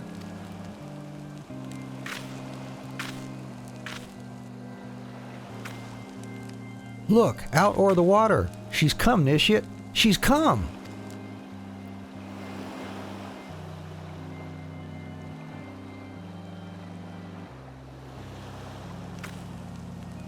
Quick, lass, shove them plugs in your ears and get ready for a fight. Soon as she realizes you're deaf to her ditties, she'll call on her thralls and we'll be up to our necks in corpses afore you know it. Okay. I didn't see you put those earplugs in.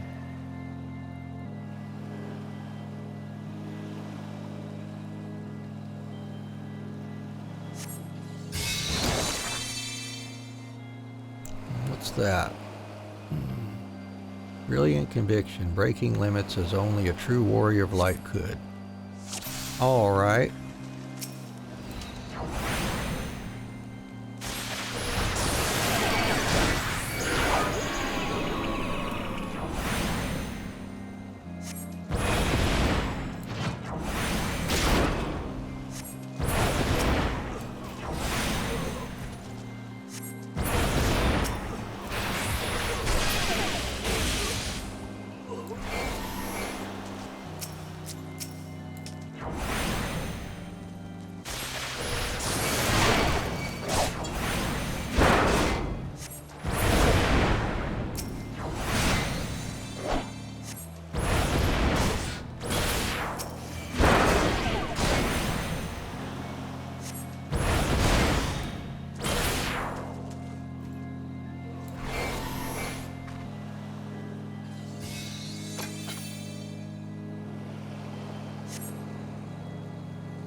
It's my... Okay.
Well, that's not so bad.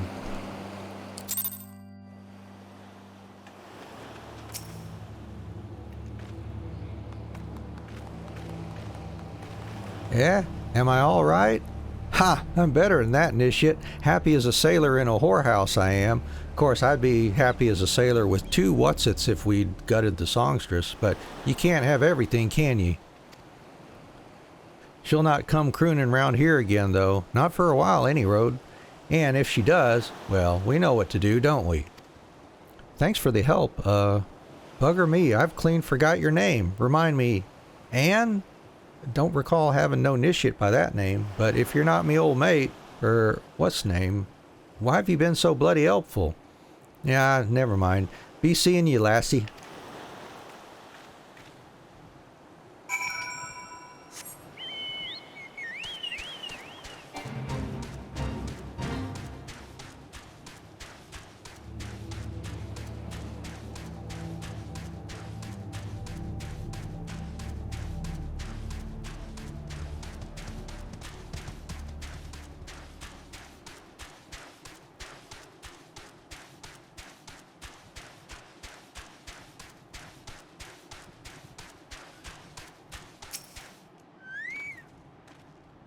You mean it was a siren?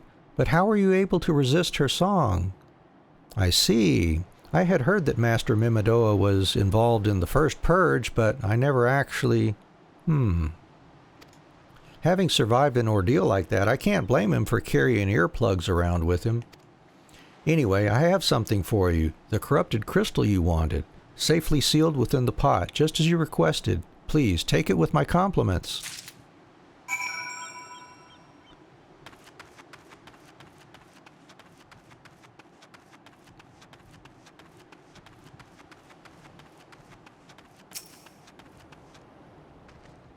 We're headed back to Haleport. Hop in if you like.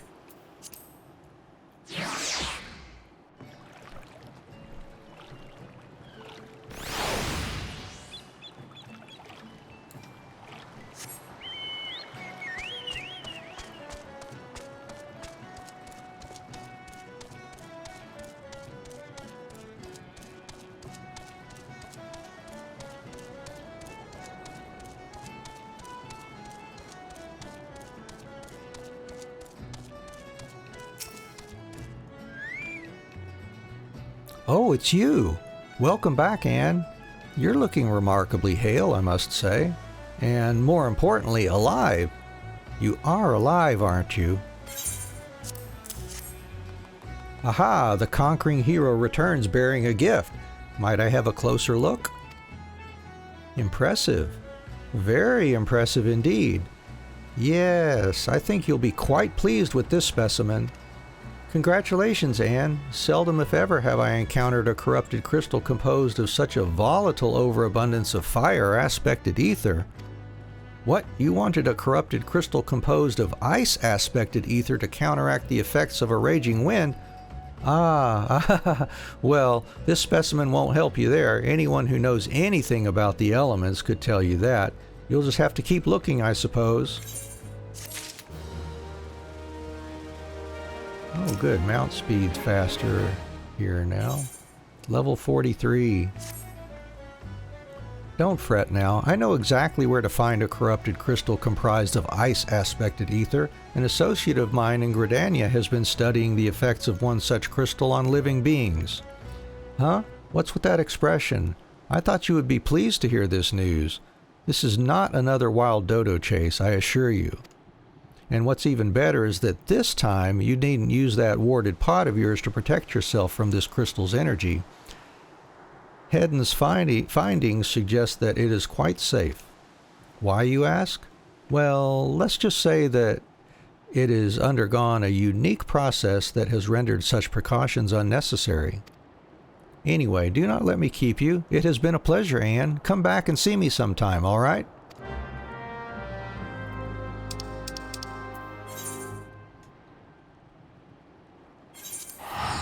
Off to Gridania now.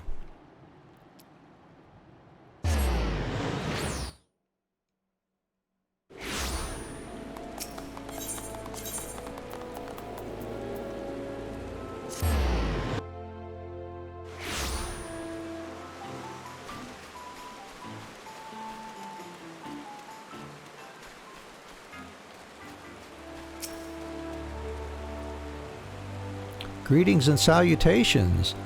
Misadventurer, I presume? Sayana informed me of your adventures in Aleport. Terribly sorry about the misunderstanding. Though, as Professor Lambertain is fond of saying, no action taking in the name of science is ever truly wasteful. To the matter at hand. Corrupted crystals possessing the properties you seek could be found in abundance at the standing courses following the calamity. Alas, that is no longer the case, and while there is at least one suitable crystal that remains to be found within the Twelveswood, precisely where it is at any given moment is more difficult to say. Permit me to explain. You are familiar with Spriggans, yes?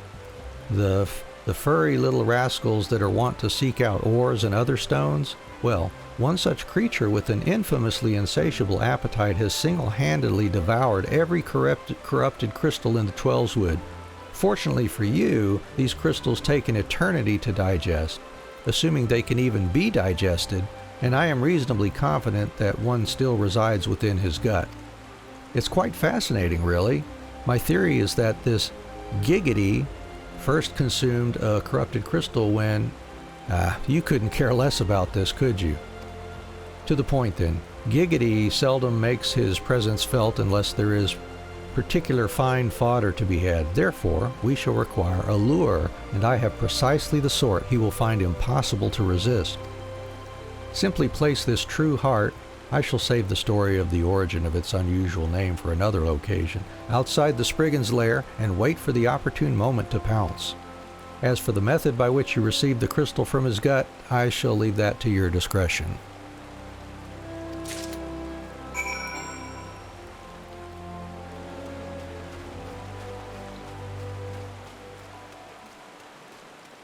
So we will go out the White Wolf Gate. Yep, because it's right over there to the west of the White Wolf Gate.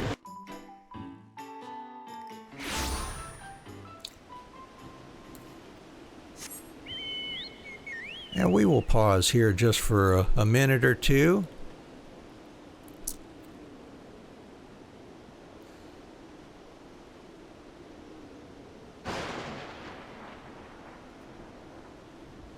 I will be right back.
Well, thanks for your patience. We're back.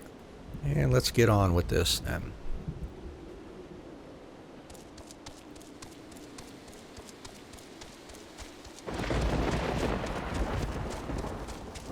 Let's see, we're level 53. What are we running into over here?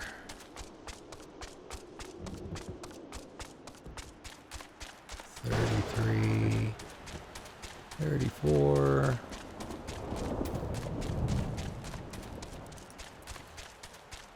43. Okay, well these will aggro me then, it looks like.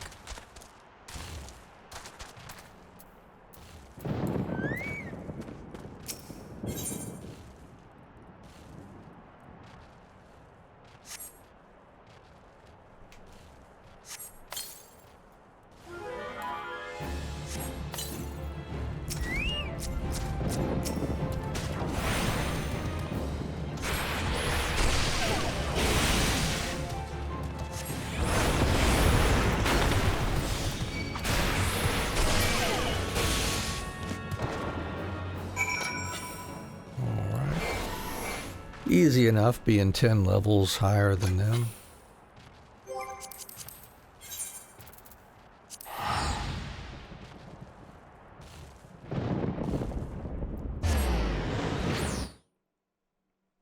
Slowly but surely making our way to Garuda here.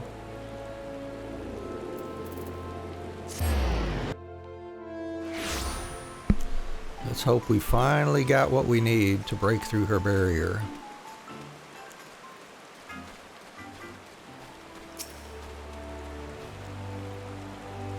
Ah, pray do not sneak up on me like that. I was engrossed in...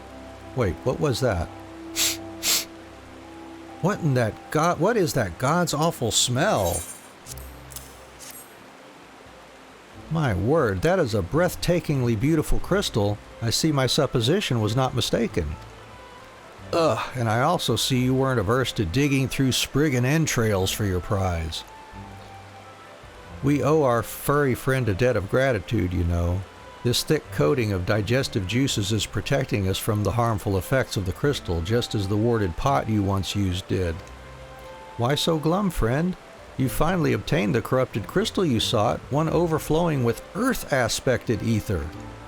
Calm down, I jest. It is comprised of ice-aspected ether, worry not.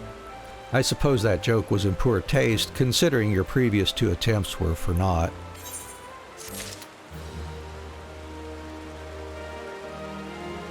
Well, good. We got the right one finally. Level 43. Beg your pardon, Anne. I forgot to return your crystal to you. Oh, and there was a message for you from Professor Lambertain. Something about a man named Marcus? Apparently the professor misses the intellectual stimulation. Forgive me, I should have written it down. It occurs to me that I have yet to ask why you needed that crystal. You aren't planning anything nefarious, are you? It would reflect poorly on me and my research if it was used for evil ends. Ah, well, perhaps it's best I remain ignorant. I didn't become the professor's greatest pupil by filling my head with unnecessary information.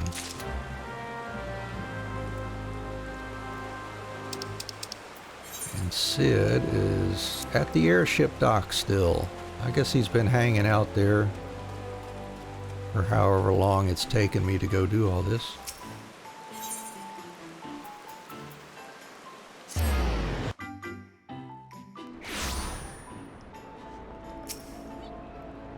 Greetings, madam. Do you wish to proceed to your vessel? Yes, please.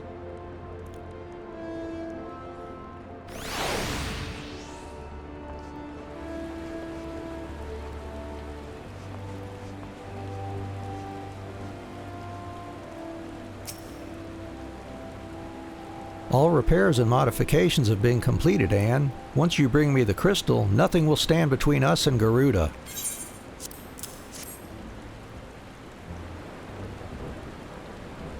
I'll need to run some tests to be sure, but this looks to be exactly what we need. Worry not, Anne. I'll see that your hard work doesn't go to waste.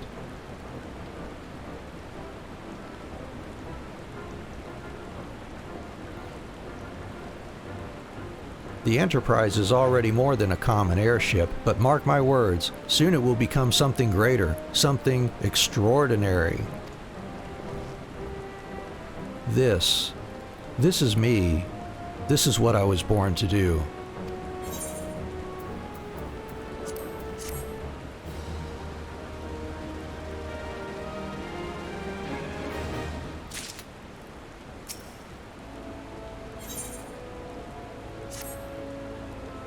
According to my tests, the device is now functioning in perfect harmony with the crystal, meaning we can leave whenever you're ready.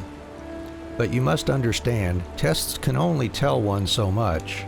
Until we approach the Howling Eye, until we attempt to breach the barrier itself, I cannot be sure that this will work. I think it only fair to tell you that there is a small but statistically significant chance that the crystal could trigger a massive... maybe it is better that we remain positive. And I want to thank you for reuniting me with my ship, for trusting in me to develop this plan, for everything. You've helped me to rediscover a part of myself I'd forgotten. I am not the man I once was, and I do not know if I ever shall be, but I do know one thing. This feels right. My apologies for the sudden outpouring of sentiment. I would have waited until after the mission, but, well, you understand.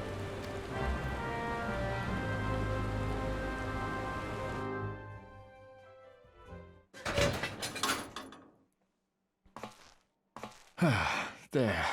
She's ready.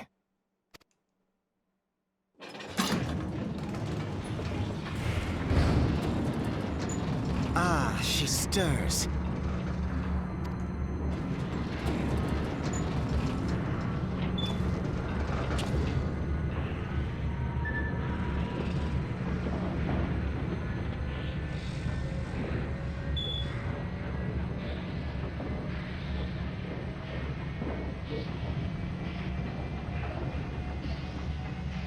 To Kurthus, and an audience with the Harpy Queen Garuda. Enterprise, engage.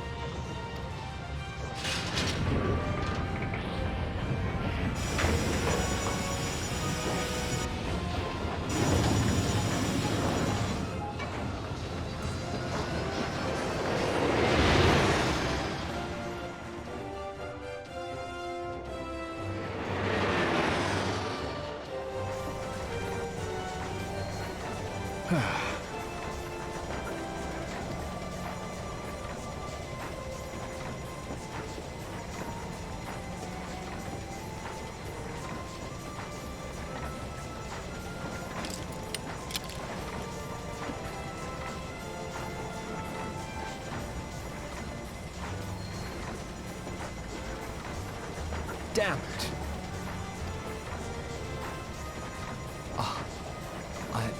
I once flew in this airship, and I was not alone.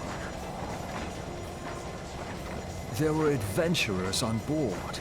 Adventurers like you.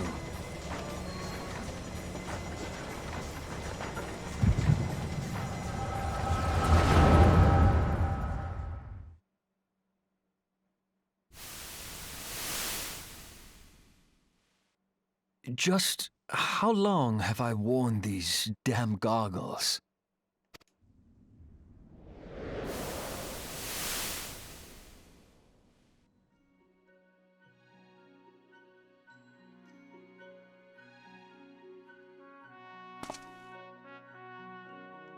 Ah, yes, I fancied myself a trendsetter in my younger days.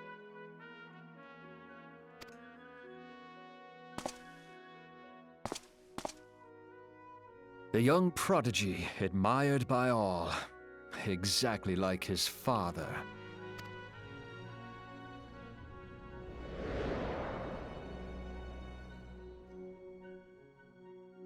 Born and raised in Garlemald.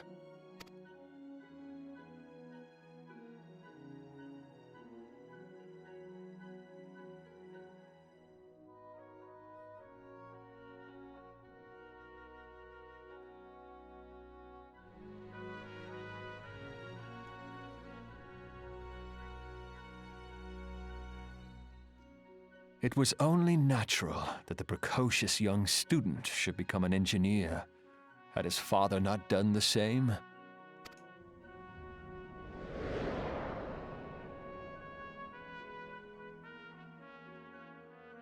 Father, when did we stop seeing eye to eye?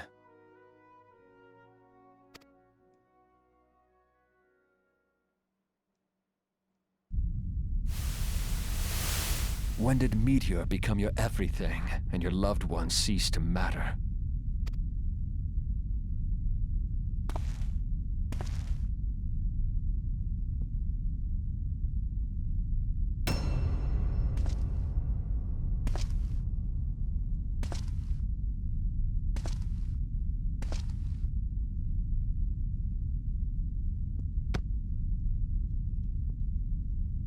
You abandoned us all. But he was there for me, Father. There for me when you were not.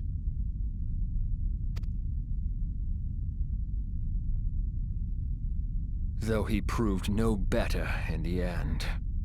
Gaius was just another man, with an all-consuming obsession.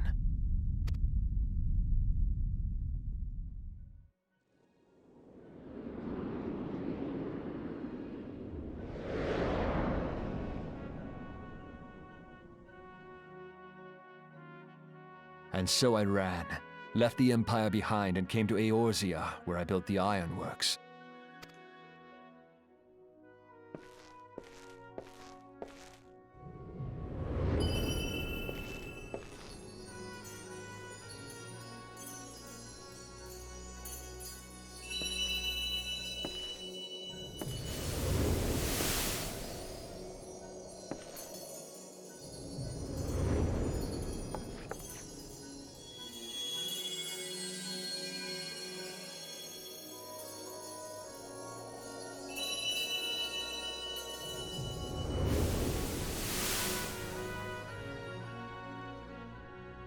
Ah yes, it was then that I first donned these goggles.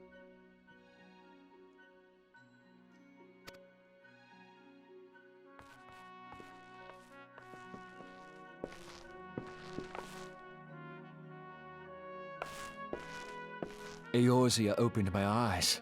It was home to so many manner of people, each with their own hopes and dreams. People worth saving, and so I fought beside them.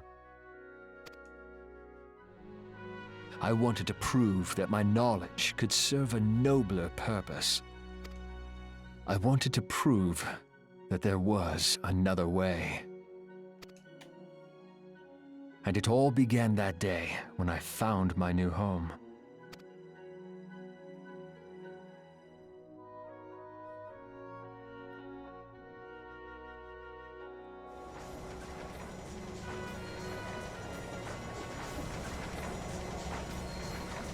I had forgotten how wonderful it was. The wind in your hair, the endless sky. That light. It was you, wasn't it? It's surprising how few people know this, but all pureblood Garleans have a third eye. Perhaps mine helped me recognize you, or perhaps it was just a lucky guess.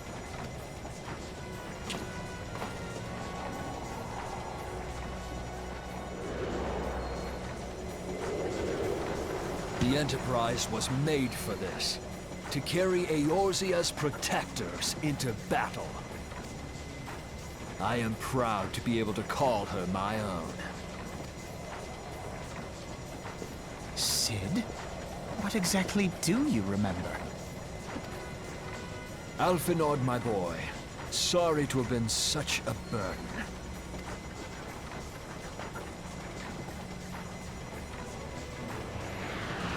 I remember everything.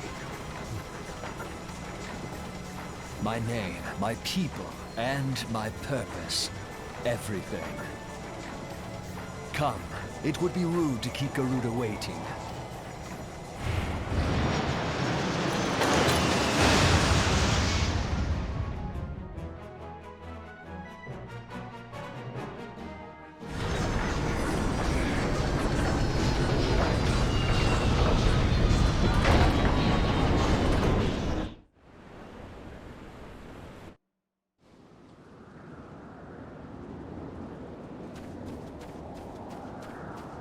Alright, let's see what we can do here. All our efforts, all our travails, all of it was for this. Make ready, Anne, for the end is nigh, be it hers or our own.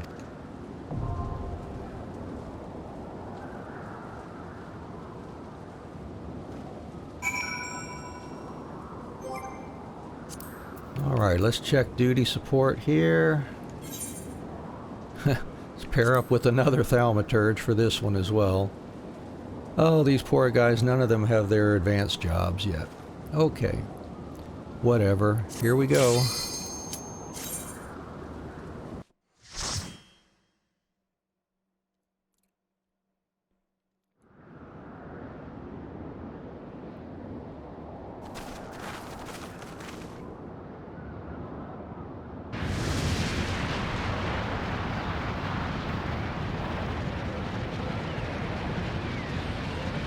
Who dares intrude upon my sanctuary? Your insolence shall not go unpunished, landwalkers.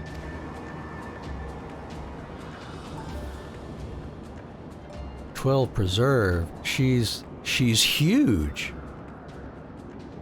As I live and breathe."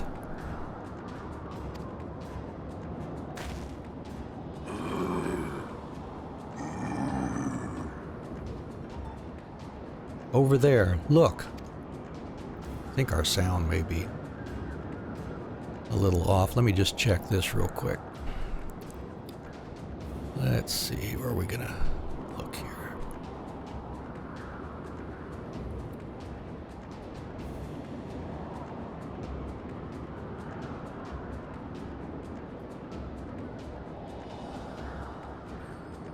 Like it should be okay.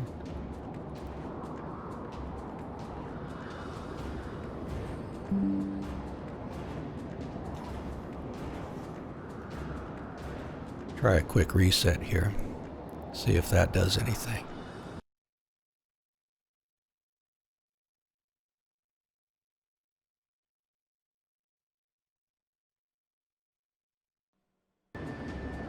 Here we go. That should have us going. Amalja and Kobold prisoners. But why would the Ixal bring them here?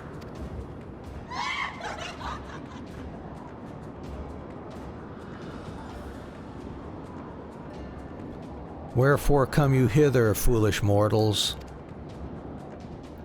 Garuda, we are come to put an end to your reign of terror. Hear you this blasphemy, my children? These landwalkers would bring me low.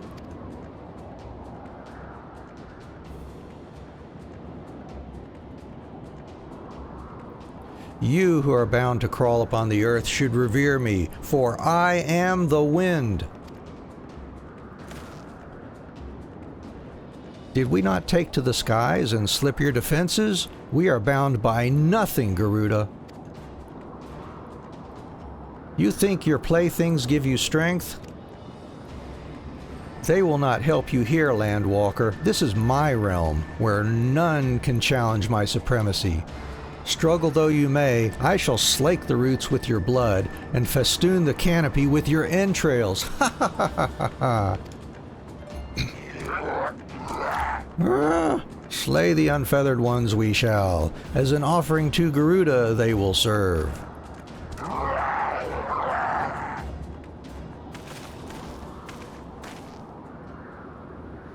Leave the Ixal to us, Anne. We will keep them distracted while you deal with her. Do not fail, Anne. Remember, you fight for the Scions, for Eorzea. That's right.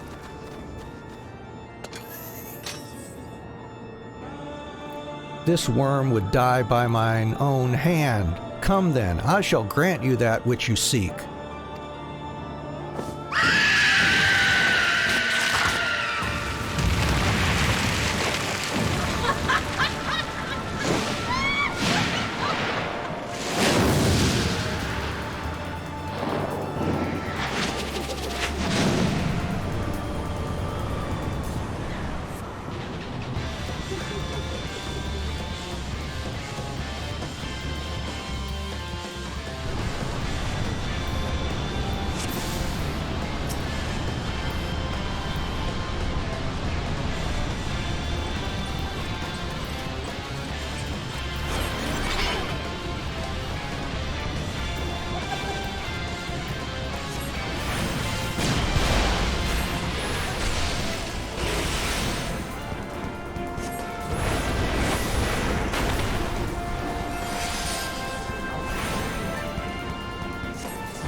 No, no, no.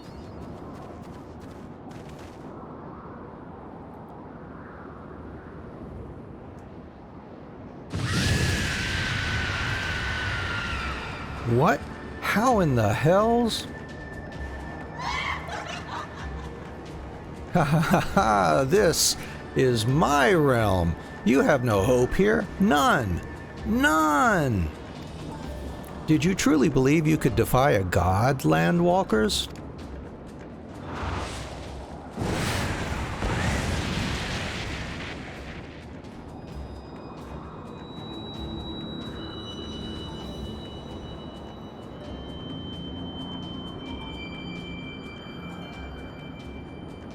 My power is limitless, my children legion, and they have rendered unto me a wealth of crystals.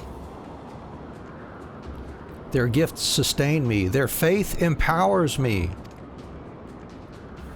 None save my children will escape the reckoning, mortals, and those who would use my crystals to waken the rest shall realize the folly of their faith.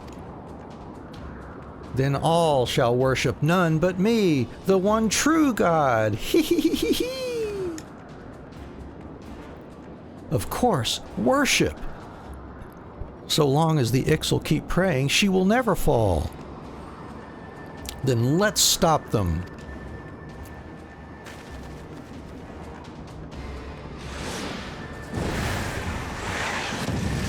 Ugh.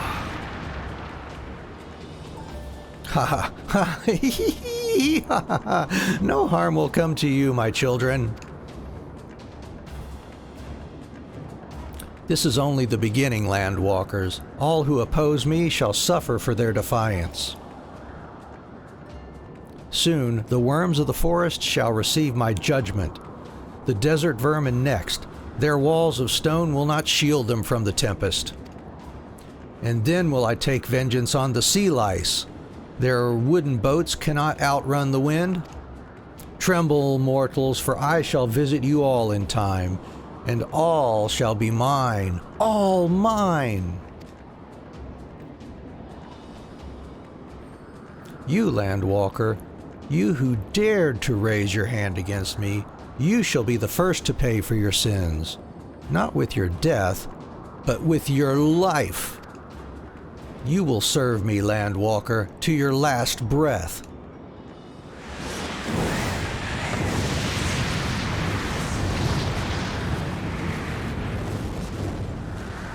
No, no! I claimed you! You should be mine!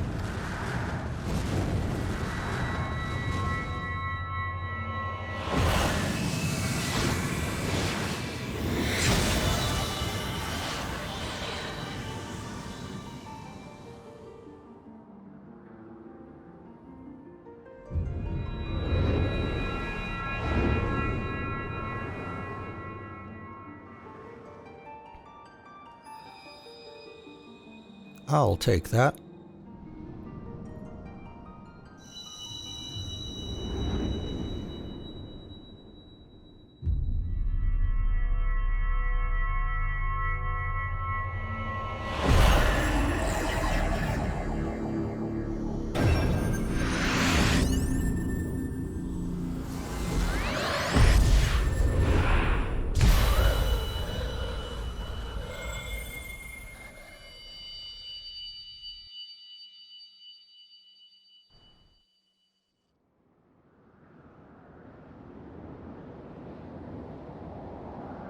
What?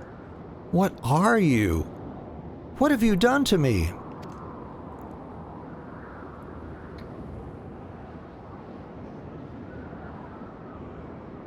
No mortal should possess such power. This is impossible.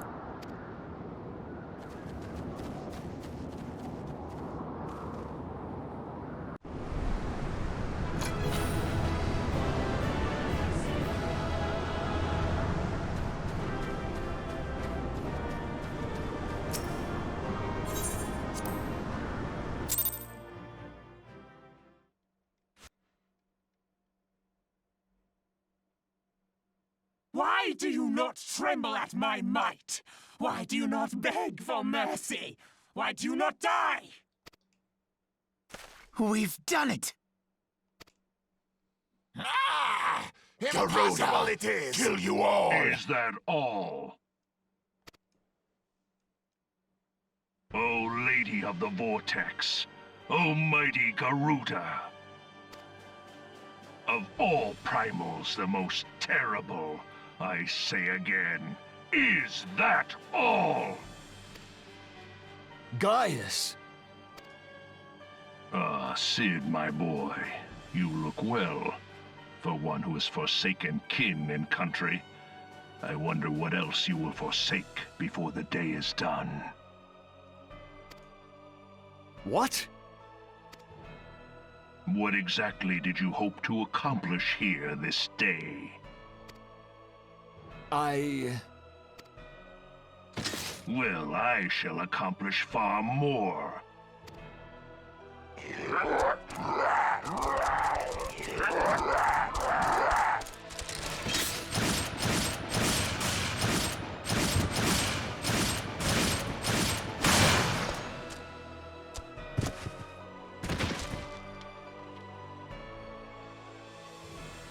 Is that all? Is that all? Insolent mortal! I shall make you suffer! That foul stench! I see now. She has touched you! Very well.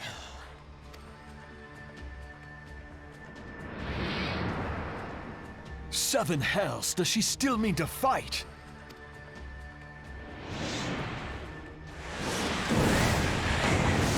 Our Lord of the Inferno Almighty brought us succor in our hour of need! Save us, Titan, Lord of Crags! Ah, it hurts us so! The pain! The pain! What is she? 12 preserve. She cannot mean to...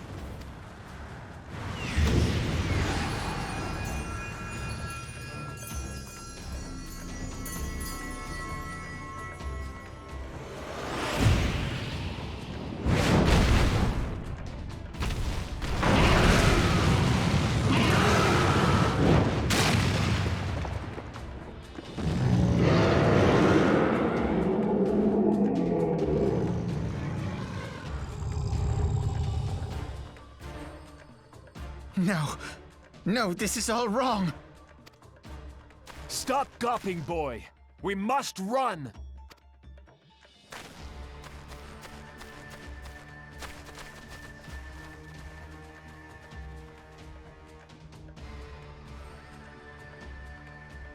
Surrender yourselves unto me! I would feast upon your ether! None shall stand against the wind!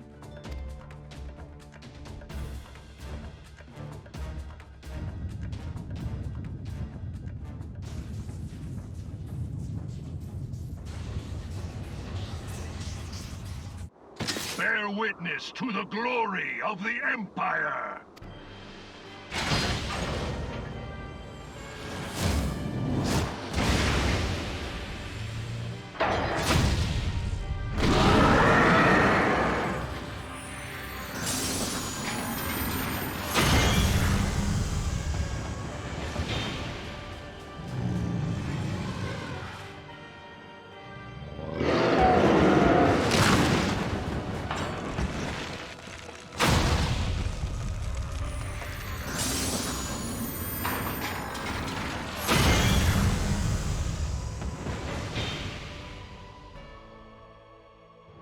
It is you who will suffer, Garuda.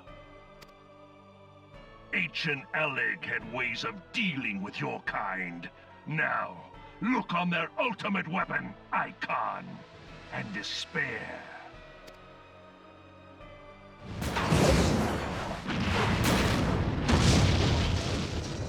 No! No! No!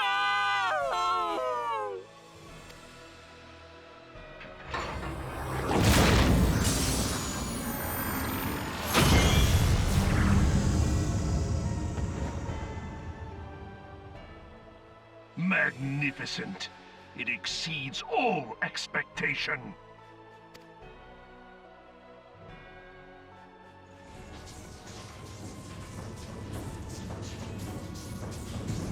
With each primal it consumes, it grows more powerful. A marvel, is it not?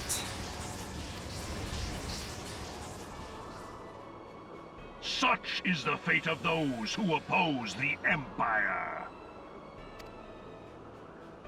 There will be no warriors of light to save you this time. If your leaders are as wise as they are reported, they will surrender.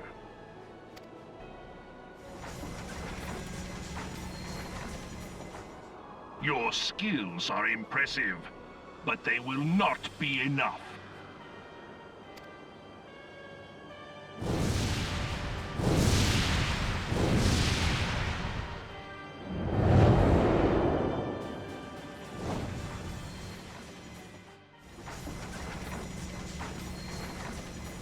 Have mercy.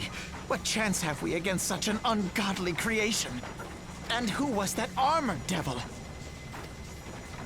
That was Gaius van Balsar, legatus of the 14th Imperial Legion and Supreme Commander of the Garlean invasion force in Eorzea. Of course. The Black Wolf. How could I not realize? Grandfather mentions him in his journal. I was never so naive as to think the man would abandon his ambitions. But these developments are beyond my worst expectations. What have you been doing these past 5 years? How could something of this magnitude have escaped the Alliance's attention? We heard no whispers, saw no signs. In the wake of the calamity, the Empire seized land and built outposts, but that was the extent of their aggression. Damn it, Gaius! Where in the seven hells did you find that thing? It has been a day of unexpected developments, but the fact remains, Garuda is no longer a threat.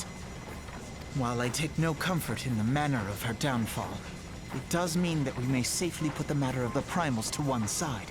For the time being, at least. Which just leaves the matter of Gaius's new toy. Indeed. That weapon poses the greatest threat to Eorzea. It must be destroyed. But first, we must needs find out all we can. Let us make for Vesper Bay. We shall rebuild the Scions.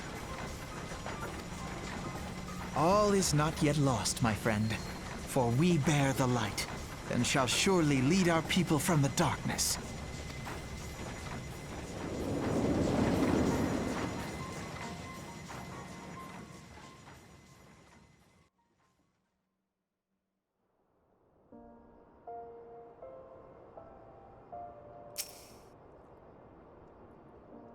Well, that certainly was something.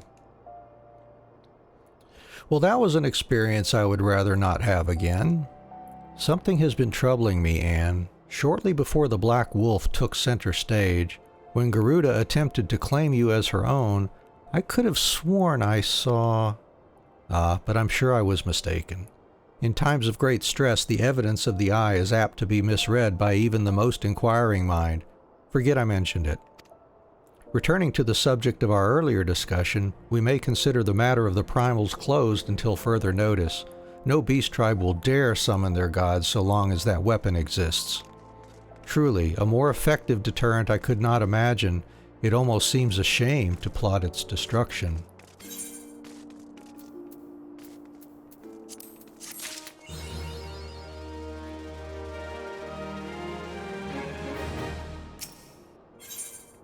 Level 44. It is past time that we return to the Waking Sands. To leave our headquarters in disrepair any longer would be to dishonor the memory of those who fell there. We have been brought to our knees, but we will rest, rebuild, and rise once more. So let's head over to the Waking Sands then.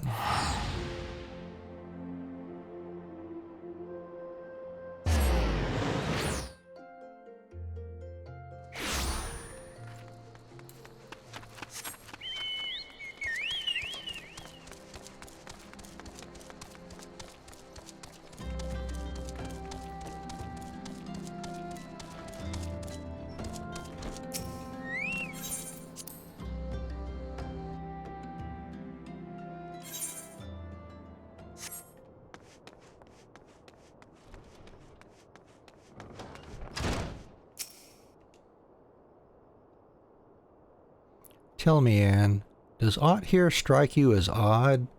I see signs of recent habitation. Could it be that we have trespassers? Mayhap it is just my imagination. Come, let us proceed into the solar.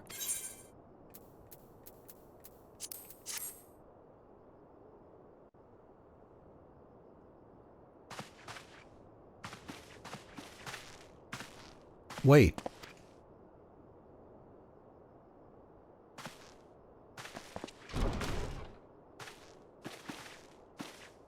Who goes there? Now, Ida, is that any way to greet a friend? Alphino! Anne! Sid? Wait, is this a dream? Not that I'm aware of. It's been a while, Ida.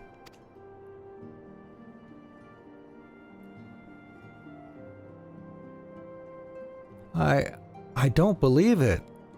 I was sure you'd been...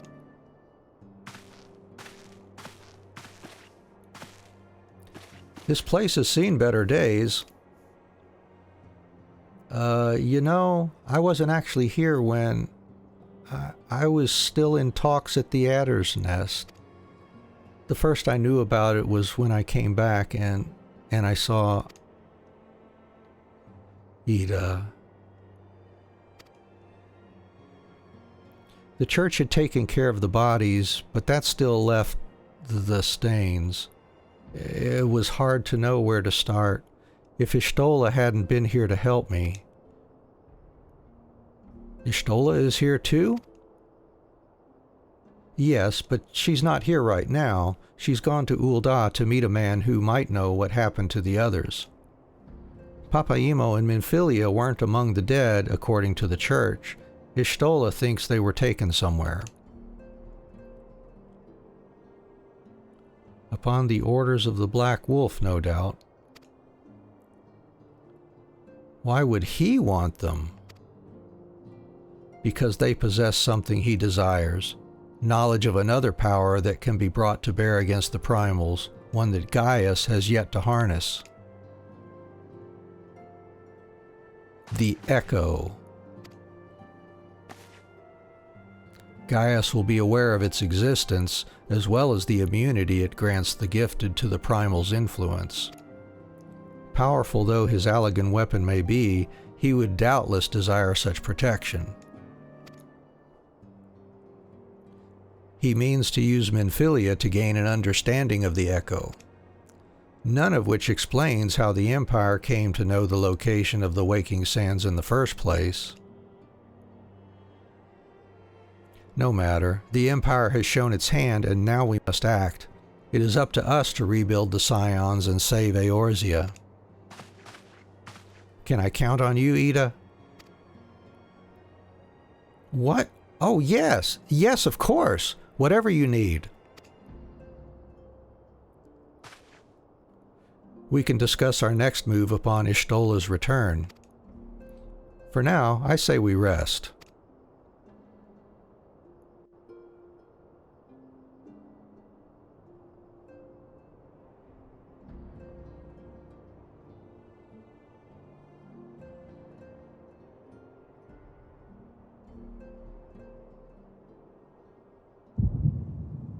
Hear, feel, think.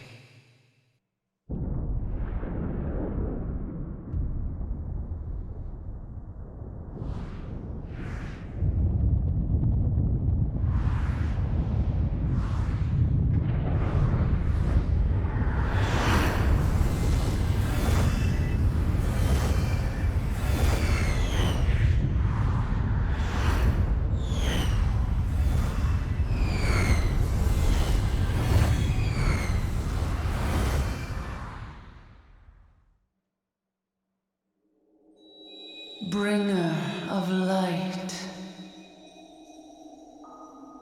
brave gatherer of the crystals, thy soul burneth bright. I am Hydaelyn, all made one. Hearken unto me now, for the darkness doth begin to spread. Wear thee the bearer of the crimson brand, for he is the avatar of shadow, whom death attendeth always. The crystals shall be thy salvation, thy blade and shield both. Steel thyself, for at the appointed hour thou shalt stare into the heart of darkness. Go with caution, my child, but fear not, for I am ever with thee.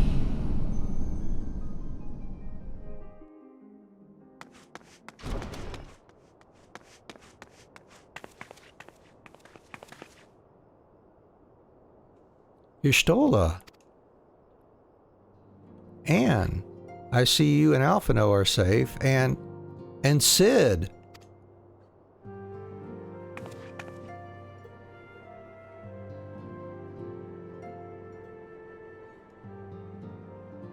That we five should meet each other thus defies simple explanation. It is as if the benevolent hand of Master Louisoix guides us still. He would not see us undone so easily, not now when the need is so great.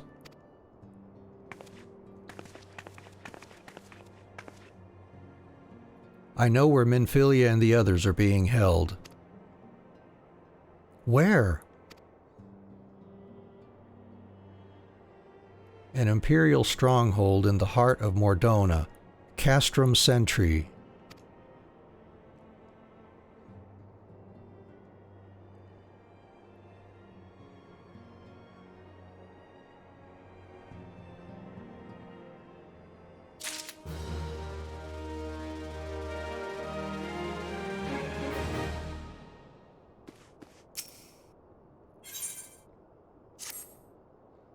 The rescue of our allies will be no small undertaking, Anne.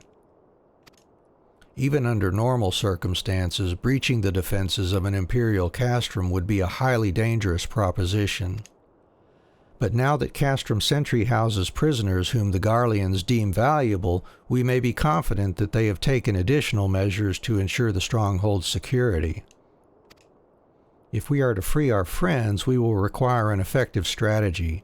And if we are to formulate an effective strategy, we will require intelligence. I believe I know a man who may be able to assist us in this. Lord Portelaine of House Durandare. He is stationed at the Observatorium in Curthis. Let us go to him and beseech his aid.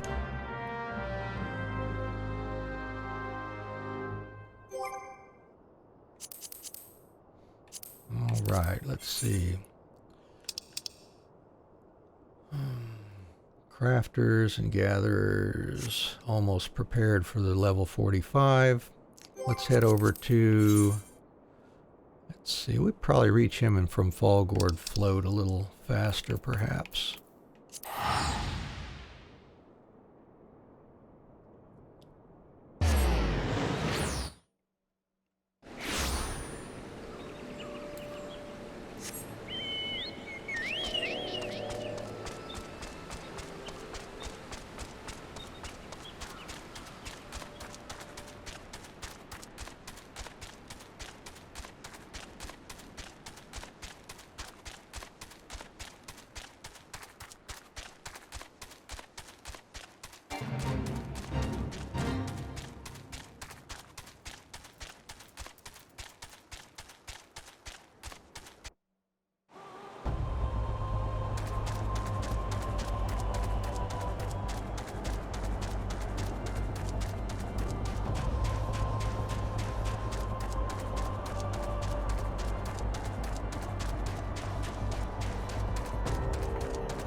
Ah, Anne, the woman who unmasked the heretic in our midst, to what do I owe the pleasure of your company?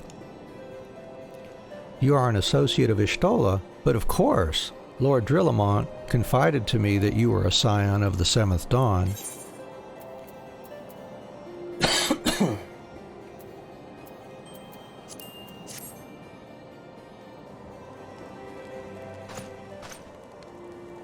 Castrum Sentry? What interest have you all in the Imperials? They hold several of our number whom we intend to free. Any information you can provide would be greatly appreciated. I see. That might explain our scouts' reports. They observed 4 prisoners being led into the castrum, a Huron woman, an Elizan man, and 2 Lalafels, 1 male, 1 female.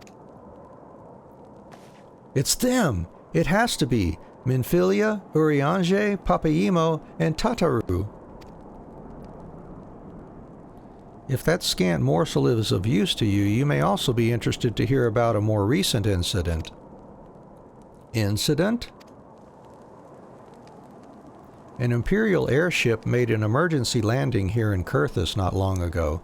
2 men believed to be prisoners, a Rogadin and a Lalafel, were seen fleeing the craft. What did you say? A Rogadin and a Lalafel, Mr. Garland. Neither wore Imperial dress, and both seemed disinclined to wait for rescue, hence our assumption that they were prisoners.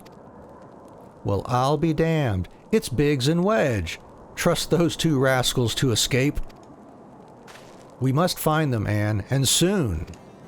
The Imperials will not rest until they are captured or killed, and if Biggs were given the choice, I fear he'd take the latter.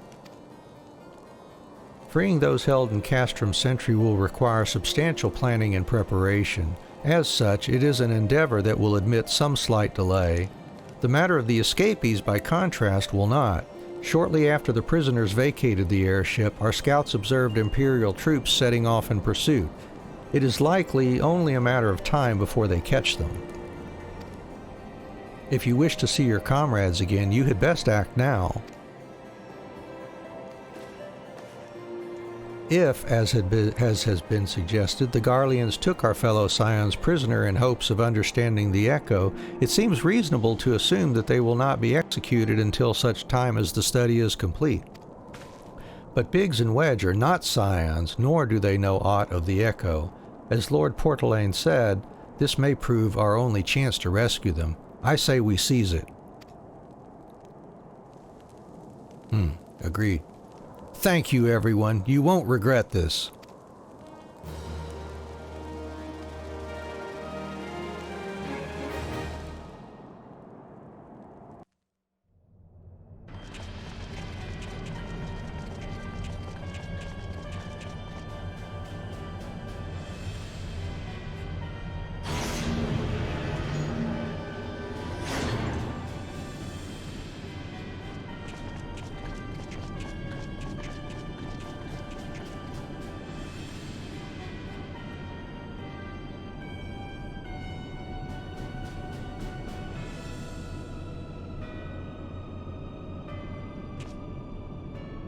Final preparations are almost complete, my lord.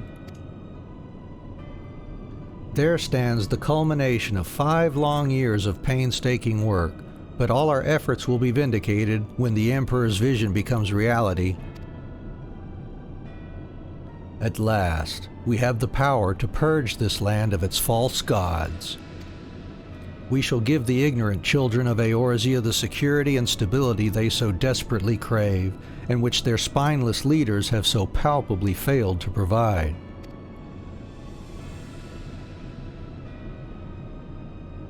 As you say, my lord, rest assured our engineers will not rest until the weapon is fully armed and operational.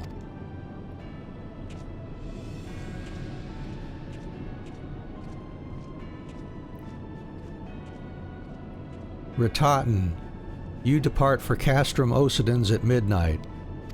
Or Occidens, I don't know. You will command the Western Front in Vilbrand.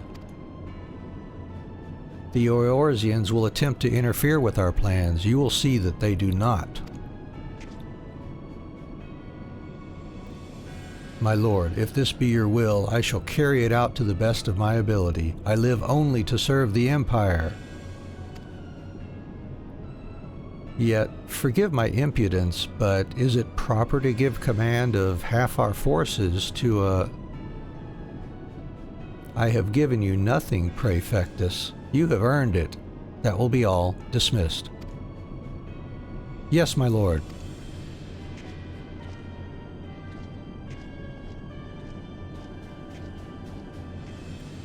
My quarters. 1 hour.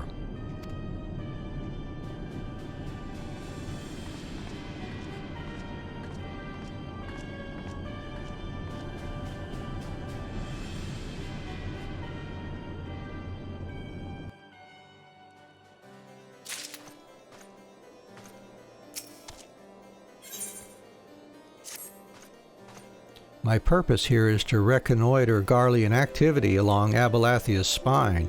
Owing to this, I have the honor of being acquainted with Ishtola. Now, the report of the Imperial airship's emergency landing came to us by way of Zamail Darkhold, situated to the west. Our man stationed at the entrance, a knight named Bristlet, may be able to tell you more. So as to expedite your mission, I shall furnish you with a letter of introduction. I pray that you will soon be reunited with your comrades. May the Fury grant you strength.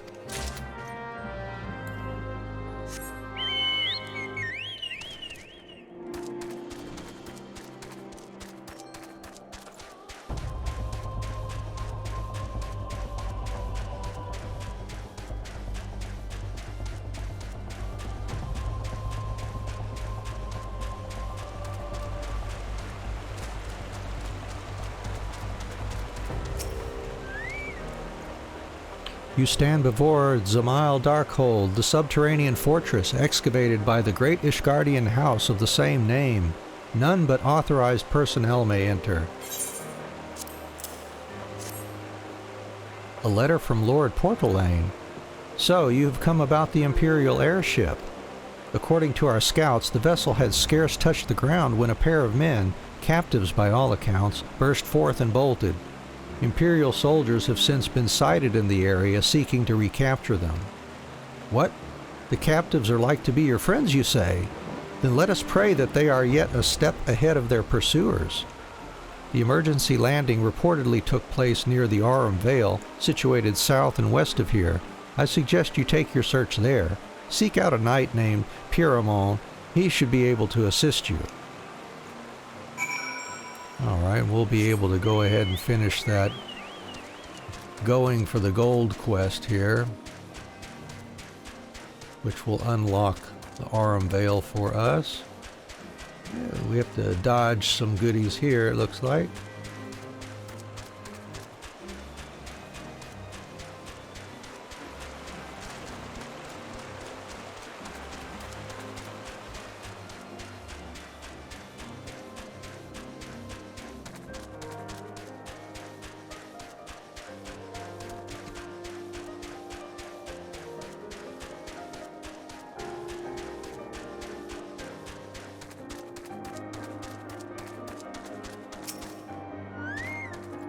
Hail, adventurer. Wait, do not tell me.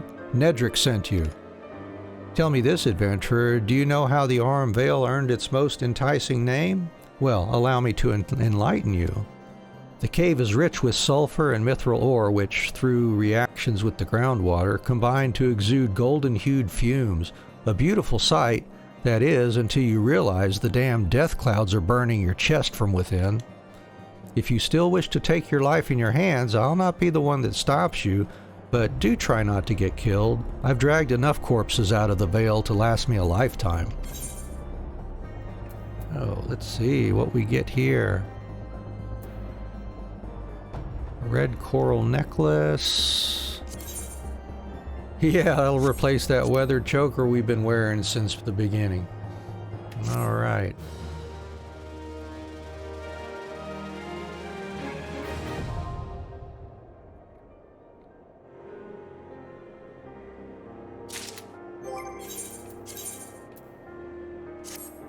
Very good.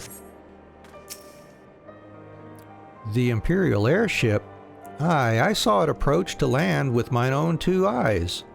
I hastened to the landing site, arriving just in time to see the vessel take to the skies again, but not before it had deployed a detachment of troops. Gruff orders were being barked, and there was an air of consternation about them.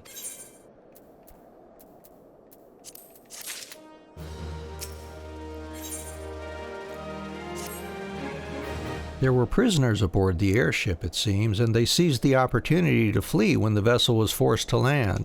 The Garleans who were deployed formed search parties and proceeded to scour the wilderness. In order to alert our forces, I returned to my post to find evidence that someone had been here in my absence. Whoever they were, they tried the door to no avail and decided to go elsewhere. In all, I marked 2 sets of footprints, one large and one small. If you search the area, mayhap you will be able to follow the prints to their owners. And we will stop here in the story, and if we look here, there's Mordona to the southeast. We'll just duck in there and stop here for this stream. And what I will plan to do is make sure crafters and gatherers are leveled to at least level 45 offline. So when the time comes, we'll be able to get those quests knocked out in a hurry.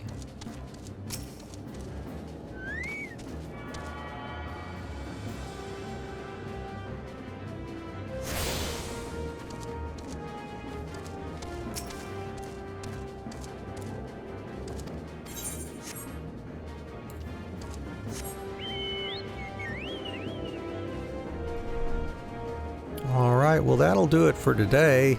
I appreciate you hanging out with me and catching the stream with us, and we'll be continuing this story on Tuesday. We'll be off tomorrow on Monday, and look for you then. So thanks for joining us. Hope you have a great rest of your morning, afternoon, evening, wherever you are in the world. Take care of yourself. Bye-bye.